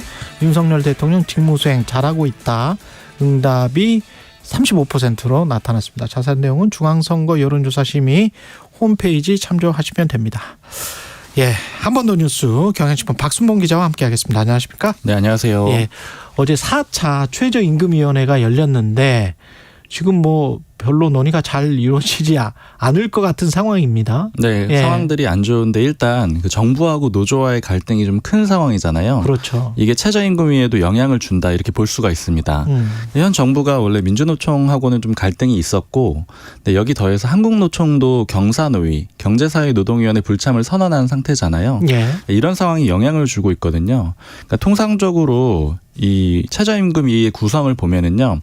근로자위원, 사용자위원, 공익위원 이렇게 각각 9명씩 27명으로 돼 있는데 근로자위원이 이제 노동자고요. 사용자위원이 사측이고 공익위원이 정부 쪽이거든요. 예. 그러니까 이제 세 개 축이 있어가지고 노사 간의 갈등이 있으면 정부에서 조율하는 그런 방식으로 운영이 되는데 지금 문제는 오히려 노정 갈등이 더 심하다라는 거죠. 그러니까 앞서서 최저임금위가 초기에 파행됐다 이런 소식도 한 번 더 뉴스에서 전해드린 적이 그렇죠. 있었는데 예. 그때도 이제 노동계 쪽에서는 정부 쪽 그러니까 공익위원들이 사측 편이다 이렇게 봐서 보이콧하고 이랬던 거거든요. 정부 쪽을 공격을 했네요. 네. 예. 그 여기에 더해서 지금 이제 한국노총이 또 경사노위에 불참하기로 했던 그러니까 일종의 트리거라고 할 수 있는 가장 직접적인 원인이 이 광양제철소 막루를 경찰이 진압하는 그렇습니다. 그런 과정이 있었잖아요. 예.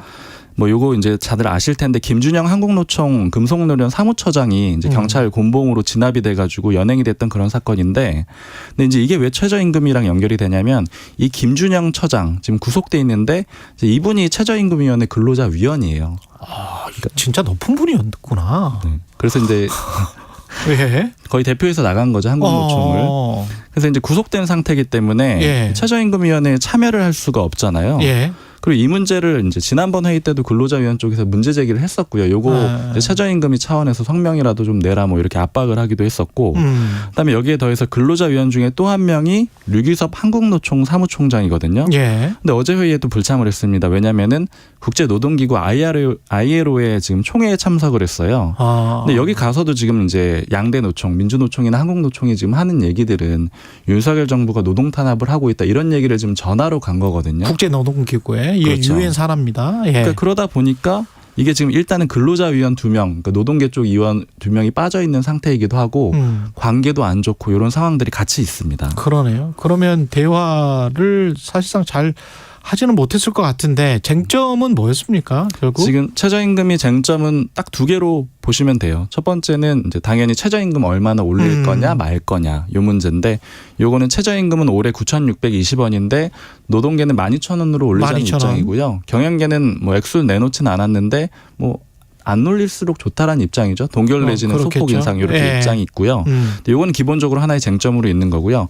특히 어제 주로 다뤄진 두 번째 쟁점이 업종별 최저임금 차등 적용입니다. 차등 적용? 네, 그러니까 다르게 적용하자라는 건데 경영계 쪽에서 원하는 내용이거든요. 그러니까 쉽게 얘기하면은 뭐 예를 들자면 뭐 편의점 같은 데는 9,000원 해주고 뭐 다른 데 어디 식당은 11,000원 해주고 이런 식으로 해달라 이렇게 요구를 하는 겁니다. 예. 근데 이거 좀 세부적으로 들어가서 설명을 드리면은 이 차등 적용 방식도 상향식하고 하향식으로 좀 나눠져요. 예. 그러니까 예를 들어서 좀 쉽게 표현하기 위해서 내년도 최저임금이 10,000원이라고 이렇게 10,000원으로 정해졌다라고 치면은요.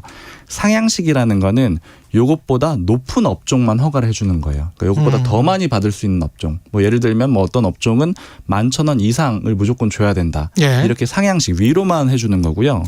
근데 반대로 하향식은 이제 1만 원으로 정해졌더라도 얘보다 낮은 업종을 적용해 줄 수 있도록 예외를 허용을 해주는 거죠. 그러니까 이렇게 들어보면은 상향식은 노동계가 찬성을 할 수가 있는 당연히. 내용이에요. 좋은 예. 내용이에요. 그렇죠. 예. 근데 이제 하향식은 노동계에서 받아들일 수 없는 내용이고요.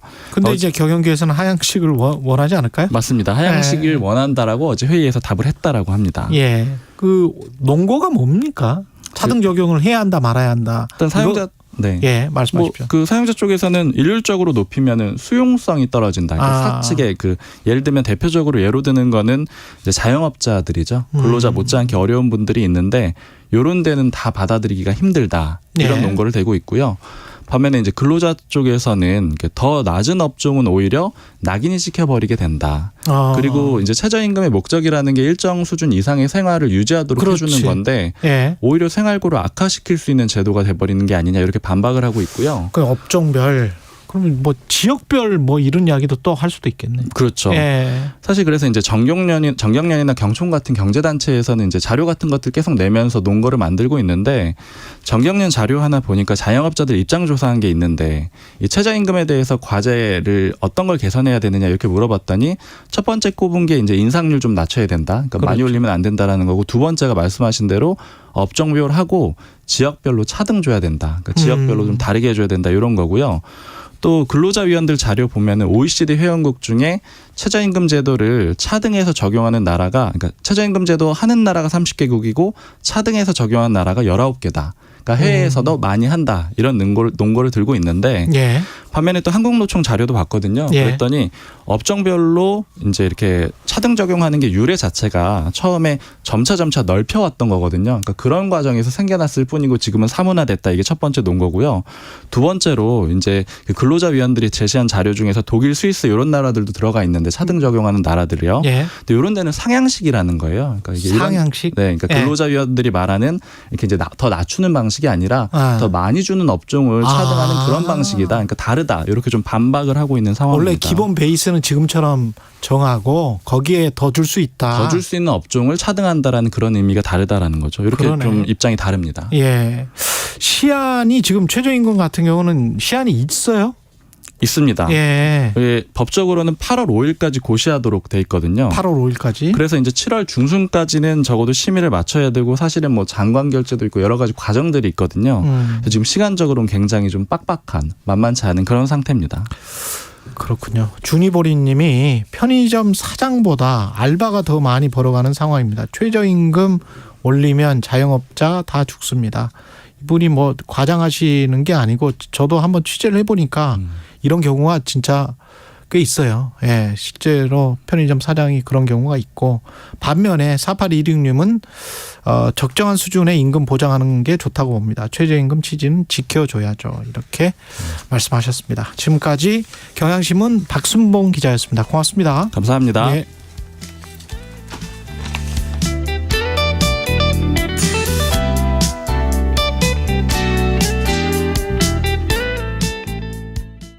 잠시 후 8시 반부터 일부 지역국에서는 해당 지역 방송을 보내드립니다.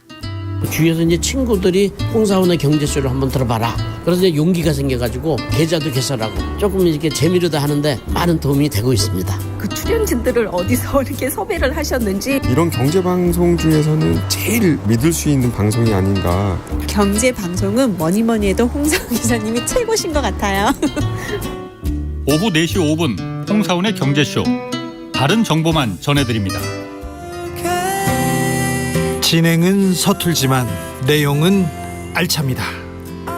진실의 편에서, 정의의 편에서, 약자의 편에서 뉴스를 전합니다. 주진우 라이브와 함께 더 많이, 더 오래 웃었으면 좋겠습니다. 매일 오후 5시 5분 KBS 1라디오 주진우 라이브. 지금 시각은 8시 30분입니다. KBS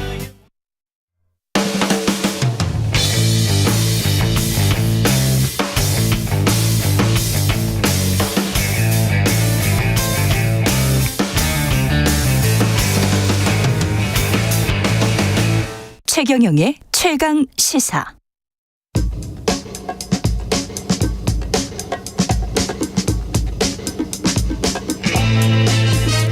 네, 우리가 접하는 뉴스의 태초부터 지금까지 뉴스 일대기를 쫙 살펴봅니다. 뉴스톱 김준일 수석 에디터, KBS 박대기 기자, 그들의 전지적 시점으로 분석하는 뉴스 일대기 지금부터 시작하겠습니다. 안녕하십니까? 네, 안녕하세요. 예, BTS 10주년입니다. 10주년. 예, 10주년 오늘이에요? 어제입니다. 어제입니까? 예, 큰일 날 뻔했네.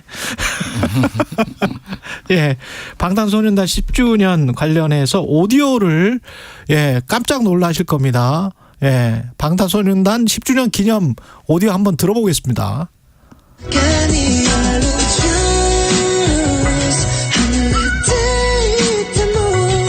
남성 7인조 그룹 방탄소년단의 싱글 포유가 일본 발매 첫 주에 7만 2천 장을 판매하며 오리콘 싱글 주간 차트 정상에 올랐습니다.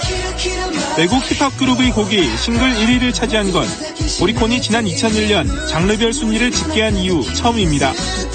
이번 싱글 음반에는 호르몬 전쟁과 렛미노의 일본어 버전 등이. 누구 목소리인지 들리시죠? 예, 박대기 기자. 2015년 6월 24일 방탄소년단 일본 오리콘 차트 1위 보도. 예. 뿌듯하십니까?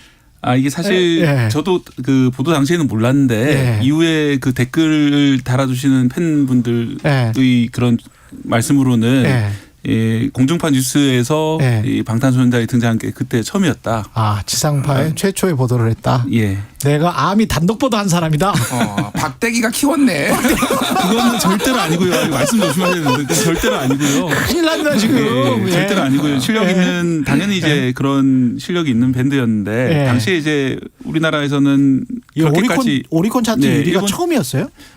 일본 차트에서 1위 한 우리나라 그 가수들은 많이 있었는데 그때 제가 보도했던 이유는 그 이런 새로운 신인 그룹에 속하는 사람들이 일본에서 또 좋은 성과를 내고 있다. 당시에 이제 한일 관계가 경색되던 국면인데 뭐 좋은 성과를 내고 있다. 이런 차원에서 보도를 했었습니다. 근데 나중에 이렇게 그 월드스타가 되실 줄은 그때도 몰랐습니다. 아니 지금 이렇게 들으니까 생경하게 들려. 7인조 남성 그룹 이러니까 지금은 그냥 BTS 그러면 그냥 되는 거거든. 근데 뭐 7인조 남성 그룹 그러니까 아우 참 낯설게 들립니다 이게. 그러니까요.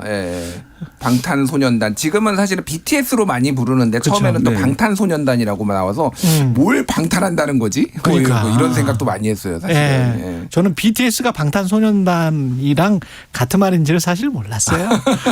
한참 뒤에 그 방탄 뭐 이렇게 성공할 수 있었던 이유는 이름 때문일까요? 아니겠죠? 그리고 뭐 여러 가지 이제 굉장히 많은 분석들이 있고 사실은 이제 뭐 대중문화 음악 평론가들이 하신 얘기가 있는데 제가 생각하는 거는 사실 굉장히 많은 아이돌들이 있잖아요 대한민국에 그리고 일정한 성취를 거뒀는데 이 정도로 세계적으로 이제 뻗어 나갈 수 있었던 거는 저는 스토리텔링인 것 같아요 첫 번째가 그러니까. 이게 사실은 그 멤버들 하나하나의 각각의 고유의 이야기가 있고 그게 또 앨범에도 담기고 그 가사에도 담겼거든요. 그러니까 이거에 대해서 어떤 그 이제 팬들 이런 분들이 굉장히 공감하고 내 얘기 같이 느끼고 같이 성장한다라는 느낌. 그래서 이 아미라는 게 다른 팬덤하고도 비슷한 부분도 있지만 굉장히 달랐던 부분이 그거에 대해서 그런 개인들의 성장에 대해서 굉장히 전폭적으로 지지를 해주고 기획사가 또 너무 과도하게 뭐 이를테면은 뭐 혹사를 시킨다든지 이런 것들에 대해서 반대하는 목소리를 직접 내고 막 이런 그러니까 뭐 그렇게 했다라는 게 아니라 다른 아이돌 그룹처럼 전철을 밟으면 안 된다. 너무 단기간 내에 이거를 다 소위 속된 말로 뽑아 먹으려고 하지 말고 좀 장기간 이렇게 클 수 있게 할 그런 팬들의 서포트들 이런 것들이 좀 종합적으로 어우러진 게 아닌가 그렇게 보여집니다. 가장 중요한 건 사실 가수기 때문에 음악이겠죠. 음악이 소구력이 있고 가창력이라든지 뭐 작곡이라든지 아주 좋은 노래들이 많았기 때문에 결국 성공했던 가사를 자꾸 보게 되는. 네, 가사도 그렇고요. 또 하나는 말씀을 주셨지만은 그 멤버 간의 그런 조화라든지 케미스트리라고 부르잖아요. 그런 거라든지 소속사의 관계 같은 것들이 사실 다른 소속사들이 많이 부러워합니다. 네, 저 소속사는 상당히 그 좋은 멤버들을 잘 갖춰가지고 별다른 마찰 없이 지금까지 계속 활동해 왔다 이런 것들에 대해서 그런 부러워하는 그런 에서는 방시혁의 진정한 뚝심 리더십이 있는 것 같아요. 굉장히 대단한데 그 요즘 화제가 되는 게 있어요. 예전에 방탄소년단 BTS가 처음 나왔을 때 방시혁 대표가 알려보려고 이런저런 예능에 나가가지고 막 활약하면서 본인이 춤도 추고 야 이게 언제적 지금 대한민국 대표 부자가 됐는데 방시혁이 저런 시절도 있었구나. 막 이게 참 대단했다 그런 생각이 들더라고요. 그 성장의 역사를 한번 짚어주세요. 네, 사실 그 말씀하셨지만 방시혁 대표가 작곡가로는 유명한 사람이었지만은 이 만들었던 그 처음 소속사가 빅히트 엔터테인먼트거든요. 당시에 그렇게 큰 소속사는 아니었습니다. SM 그때도 JYP가 있었고 신생이었죠. 신생. 신생 뭐 중소 소속사라고 할 수 있는데 그래서 흑수저 아이돌이라는 애칭이 있었습니다. 처음에는. 맞아요. 그러니까 SM 출신이나 뭐 JYP나 이런 데가 아니다. 뭐 이렇게 해서 그러다가 이제 21세기 비틀즈까지 이렇게 성장을 한 것인데 데뷔한 날짜는 2013년 6월 13일 날 첫 번째 싱글 앨범 이럴 때 쫙 나와주면 좋은데 이고요. 네, 그다음에 이제 주로 처음에는 일본 등지에서 인기를 끌기 시작하다가 미국으로 진출하면서 빌보드 차트에 이제 오르면서 이제 어떤 그 케이팝이 새로운 영역을 열었다고 할 수 있죠. 그 전에도 사실 빌보드에서 성과를 올린 가수는 우리 싸이가 싸이가 있었지만 좀 약간 돌발적인 그런 거였는데 그 뒤로도 우리 BTS는 지속적으로 빌보드 차트에 오르면서 지금 DNA 나가고 있는 거죠. 네, 그렇습니다. 그러면서 이제 그냥 일시적인 붐이 아니라 하나의 케이팝이 하나의 주류 문화 중에 하나로 성장하는 데 큰 기여를 한 그런 그룹이 되겠습니다. DNA, 페이크 러브도 뭐 핫 100 지금 탑 10 장벽을 넘어섰고 그죠? 다이너마이트 한번 들려주시면 안 돼요? 다이너마이트도 계속 나갈 거죠? 개인적으로는 다이너마이트가 좋은 것 같습니다. 어떤 노래 좋아하세요? 저는 사실 BTS 노래를 많이 못 들었어요. 못 들었어요? 그래서 굉장히 지탄을 많이 받았습니다. 근데 저도 개인적으로 다이너마이트를 좀 좋아해요. 이 중에서는. 알겠습니다. 그 BTS가 쏘아올린 뭐 여러 가지 미국 빌보드 기록 현황이랄지 뭐 이런 것들이 있고 그것도 그거지만 BTS는 이제 K-팝을 넘어서 다른 BTS만의 그 이름이 따로 있는 것 같습니다. 그래서 BTS의 성공 요인과 활용 방안이라는 무슨 보고서까지 경제연구원에서 나온 적이 있는데 그 정도입니까? 2019년에 이제 현대경제연구원에서 나온 거고요. 사실 여기 말고도 이런저런 연구원에서 여러 개 냈어요. 동아시아 연구원에서 내고 뭐 내서 왜냐하면은 이게 이제 경제적 성과가 또 워낙 눈부셨기 때문에 이제 한마디로 얘기하면은 제2의 BTS를 키워야 된다. 대한민국이. 그러면 정책적으로 정부는 무엇을 해야 되는가 뭐 이런 제언들이 이제 경제연구원 이런 데서 많이 쏟아진 거죠. 그래서 여기에서 이제 현대경제연구원에서 꼽은 거는 이제 크게 보면 4가지를 이제 뭐 다이아몬드 분석을 했어요. 뭐 다이아몬드 분석이라는 분석 방법이 있는데 생산 조건, 수요 조건, 연관 산업, 기업 전략 뭐 4가지를 했는데 크게 보면은 멤버 멤버 개개인의 역량, 생산 조건은 그 기획사의 역할, 그리고 수요 조건은 밀레니얼 세대의 등장, 그리고 해외 음악 시장의 성장, 예. 연관 산업은 디지털 콘텐츠 산업과 한류 문화 산업의 발전, 그리고 뭐 기업 전략은 음악 콘텐츠와 팬클럽 아미 뭐 이렇게 꼽았는데. 쉽게 얘기를 하면은 해외 요인을 얘기를 하자면은 이제 스트리밍 서비스가 상당히 발달을 하면서 이게 굉장히 그러니까 저변 음악 시장이 음반 판매는 줄었지만 굉장히 늘어났다라는 거예요. 그리고 그렇죠. 유튜브의 등장 이런 것들이 굉장히 해외 팬들이 쉽게 다른 나라의 문화를 접할 수 있게 이렇게 만들었다라는 그런 이제 뭐 미디어의 변화 이런 것도 있는데 앞에 얘기했듯이 멤버 개개인의 역량이라든지 이런 것들이 상당히 이제 영향 끼쳤다라고 보면 될 것 같고 KBS 라디오에서 예전에 여론조사를 했더라고요. KBS 월드 라디오에서 세계의 22,734명한테 BTS 경쟁력 설문조사를 했어요.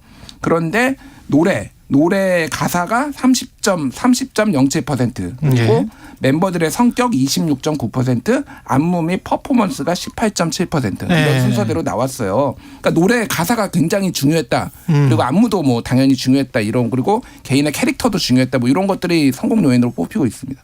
한국은 BTS 덕을 진짜 많이 보는 것 같아요. 여행하시는 분들한테 이야기 들어보니까 미국이나 유럽에서 BTS 뭐 남미도 마찬가지고요.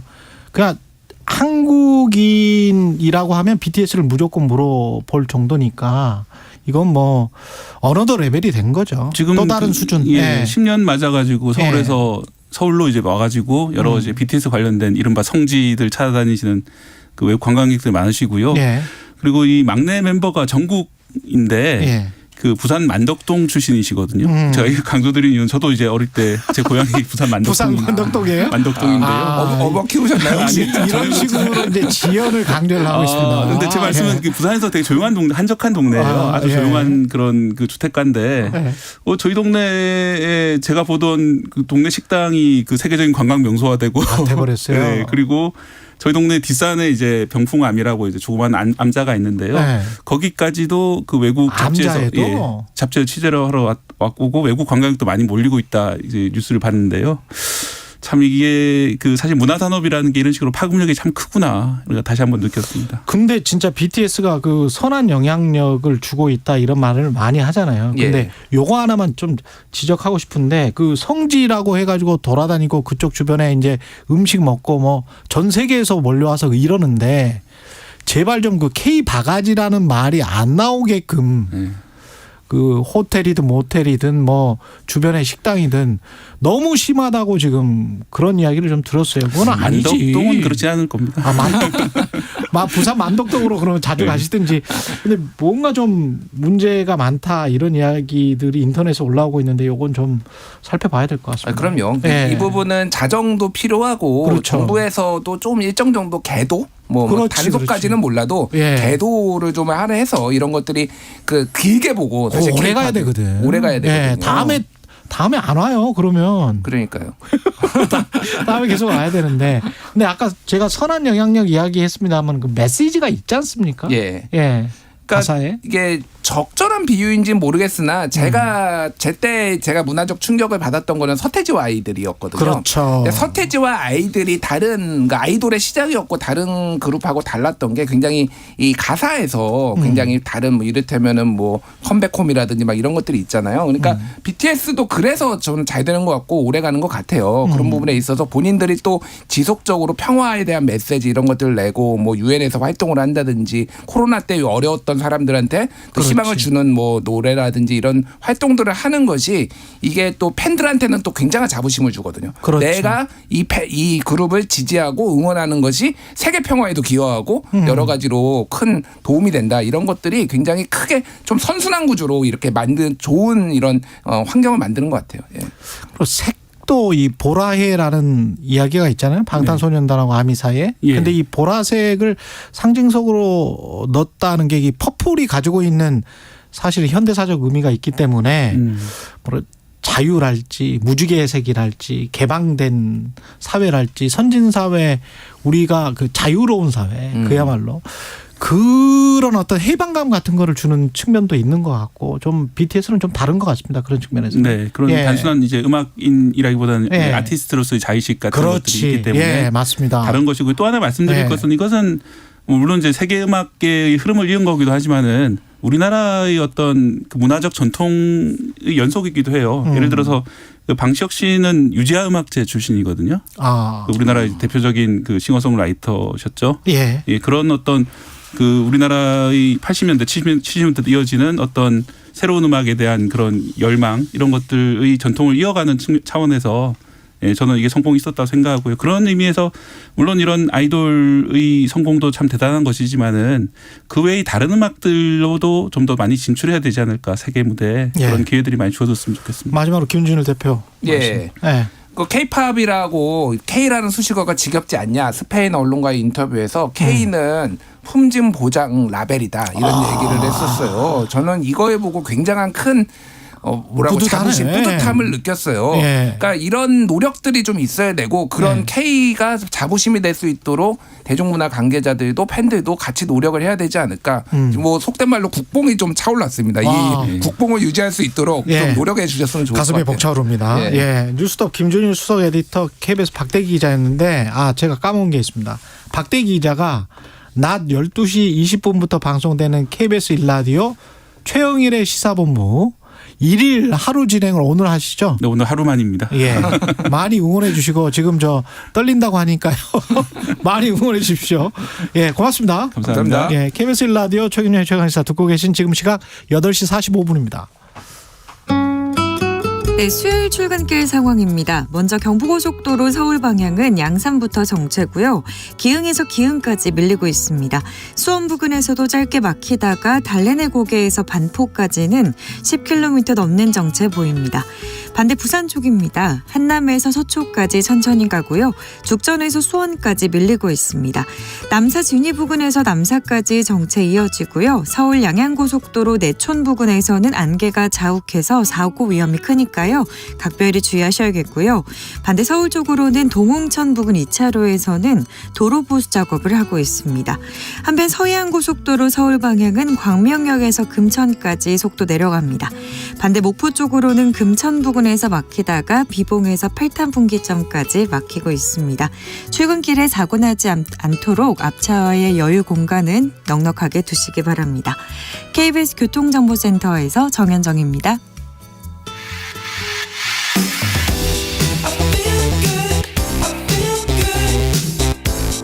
세상에 이익이 되는 방송 최경영의 최강시사.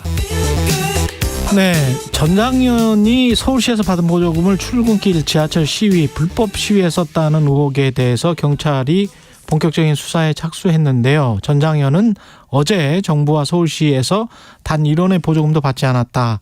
법적 대응을 하겠다고 기자회견을 열었습니다.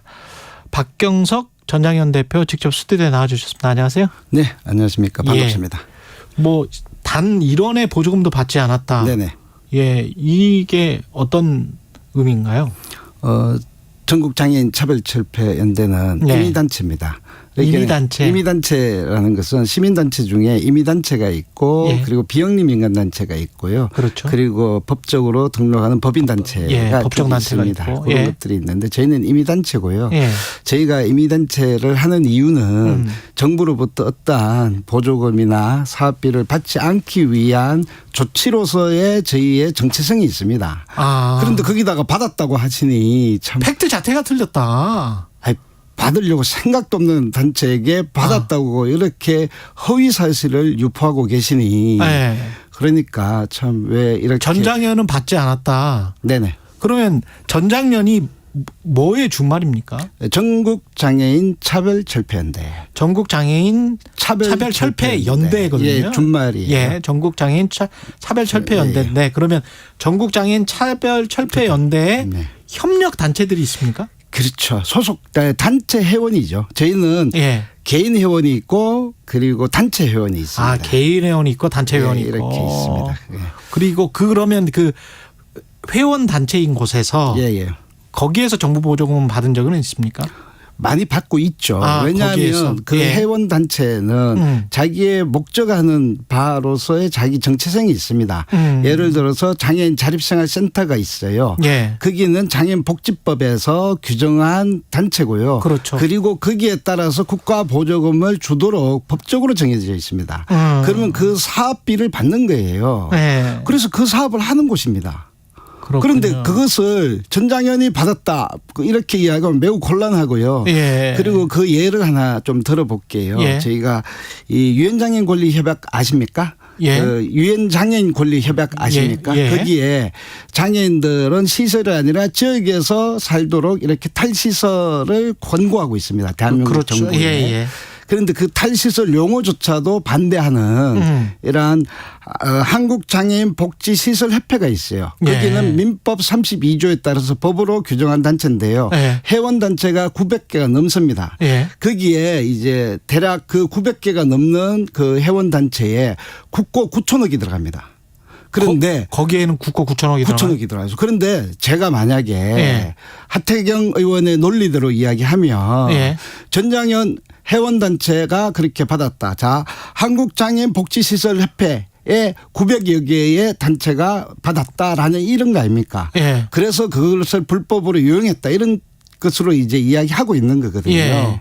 불법 시위에 동의했다. 그런데 거기에 이 받았던 장애 거주시설은 만약에 문제가 일어나면 그 시설의 문제를 자꾸 이야기합니다. 인권 침해가 일어나거나 보조금 횡령이 일어나거나 이러면 어느 시설에 거기에 문제가 일어났다 이렇게 이야기하는 것이죠. 보통 언론 보면. 그렇죠. 그런데 왜 이렇게 전장현 회원단체 그래서 전장현 회원단체 꼭 묶어가지고 이렇게 이야기하는 이유는 뭘까요? 그러니까 이건 낙인화 작업인 겁니다. 실제로는.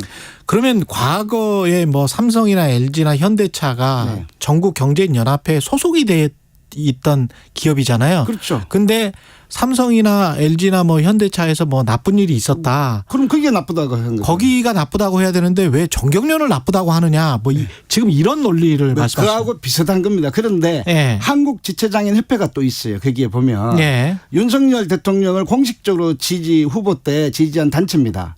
정치활동한 조직이에요. 그거 한번 수사해 보시라고 좀 권고하고 싶은데요. 그런데 거기에서도 대략 한 해 국고 보조금이 3천억을 받고 있습니다. 한 해만.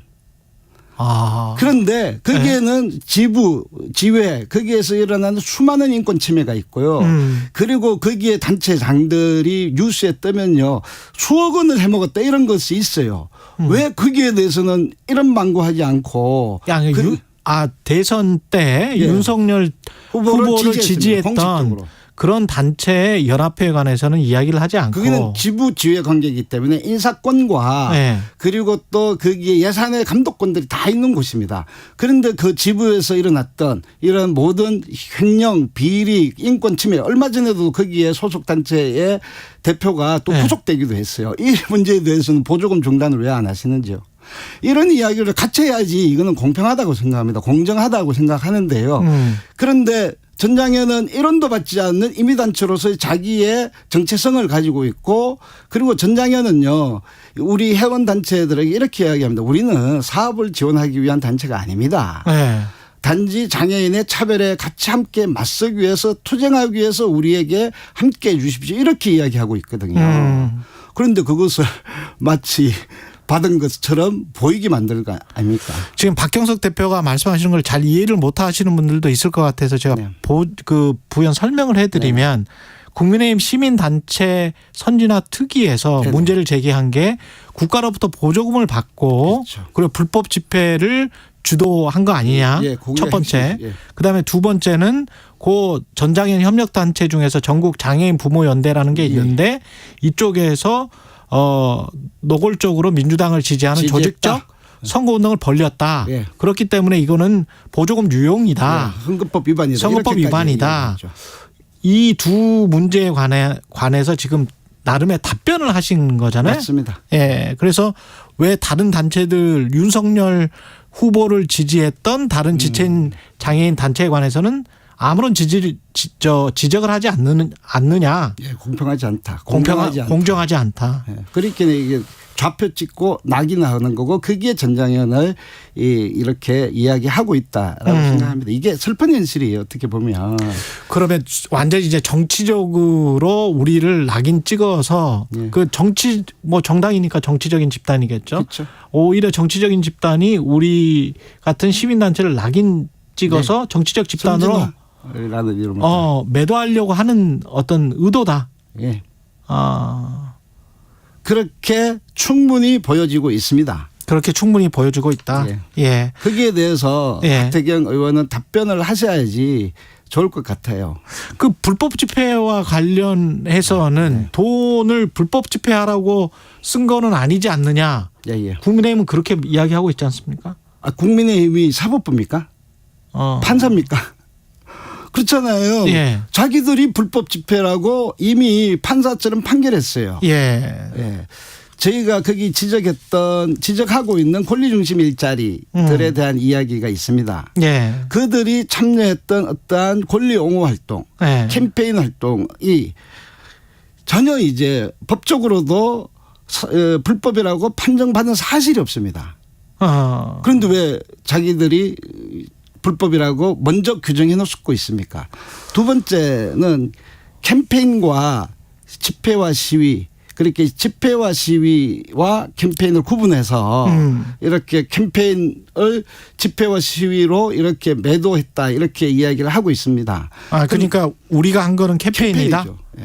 유엔장애인 권리 협약을 홍보하고 그리고 또 이 내용을 이 국가가 잘 하는지를 모니터링하라는 유엔장애인 권리위원회에서의 2014년도 권고 사항입니다. 유엔장애인 권리 협약을 너무나 몰라요. 대한민국 사회는. 누가 그게 권고문에 보면 이렇게 돼 있습니다. 국회의원, 공무원, 언론, 일반 시민들이 유엔장애인 권리 협약을 몰라도 너무 모르니 이것을 스스로 이제 긍정적 캠페인을 하라 이렇게 권고한 공고 문건이 있습니다. 우리는 그 공고 문구대로 했을 뿐이다. 그거를 박원순 시장 때 저희가 막 집회까지 하고 농성까지 해가지고 안 하려는 거를 갖다가 이제 하게 만들었어요. 알겠습니다. 근데 아까 지금 박경석 대표가 다른 장애인 단체에 관해서 실명을 거론하면서 말씀하신 부분들이 있기 때문에 그거는 팩트라고 지금 주장하시는 거였죠? 팩트입니다. 그거는 사실관계가 정확하게 있고요. 그리고 특히 이종성 의원의 이제 홈페이지 블로그에 들어가면 이종성 의원은 한국지체장애인협회 사무총장 전 출신입니다. 그분의 홈페이지에 블로그에 그렇게 지체장애인협회는 각 지역에 있는 지체장애인협회는 윤석열 대통령 후보를 지지합니다. 이렇게까지 적혀 있습니다. 알겠습니다. 혹시 그 관련해서 이 단체도 반론이 충분히 있을 수 있을 것 같으니까요. 그 반론이 있다면 저희한테 연락을 주시면 그러면은 반론을 받아주시죠. 반론권을 보장해 드리겠습니다. 지금 사실은 하태경 의원이 말한 것에 관해서 좀 화가 나신 것 같아요. 그래서 지금 반론을 요청하시는 거잖아요. 네, 맞습니다. 그래서 이제 나오셨는데 시간은 지금 다 돼가 시간이 다 돼버렸습니다.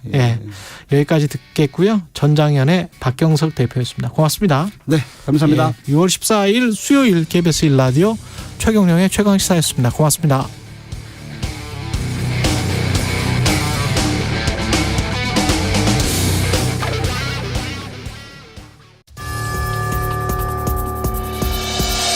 해마다 여름철이면 장마와 태풍, 집중호우 등으로 많은 피해가 발생합니다.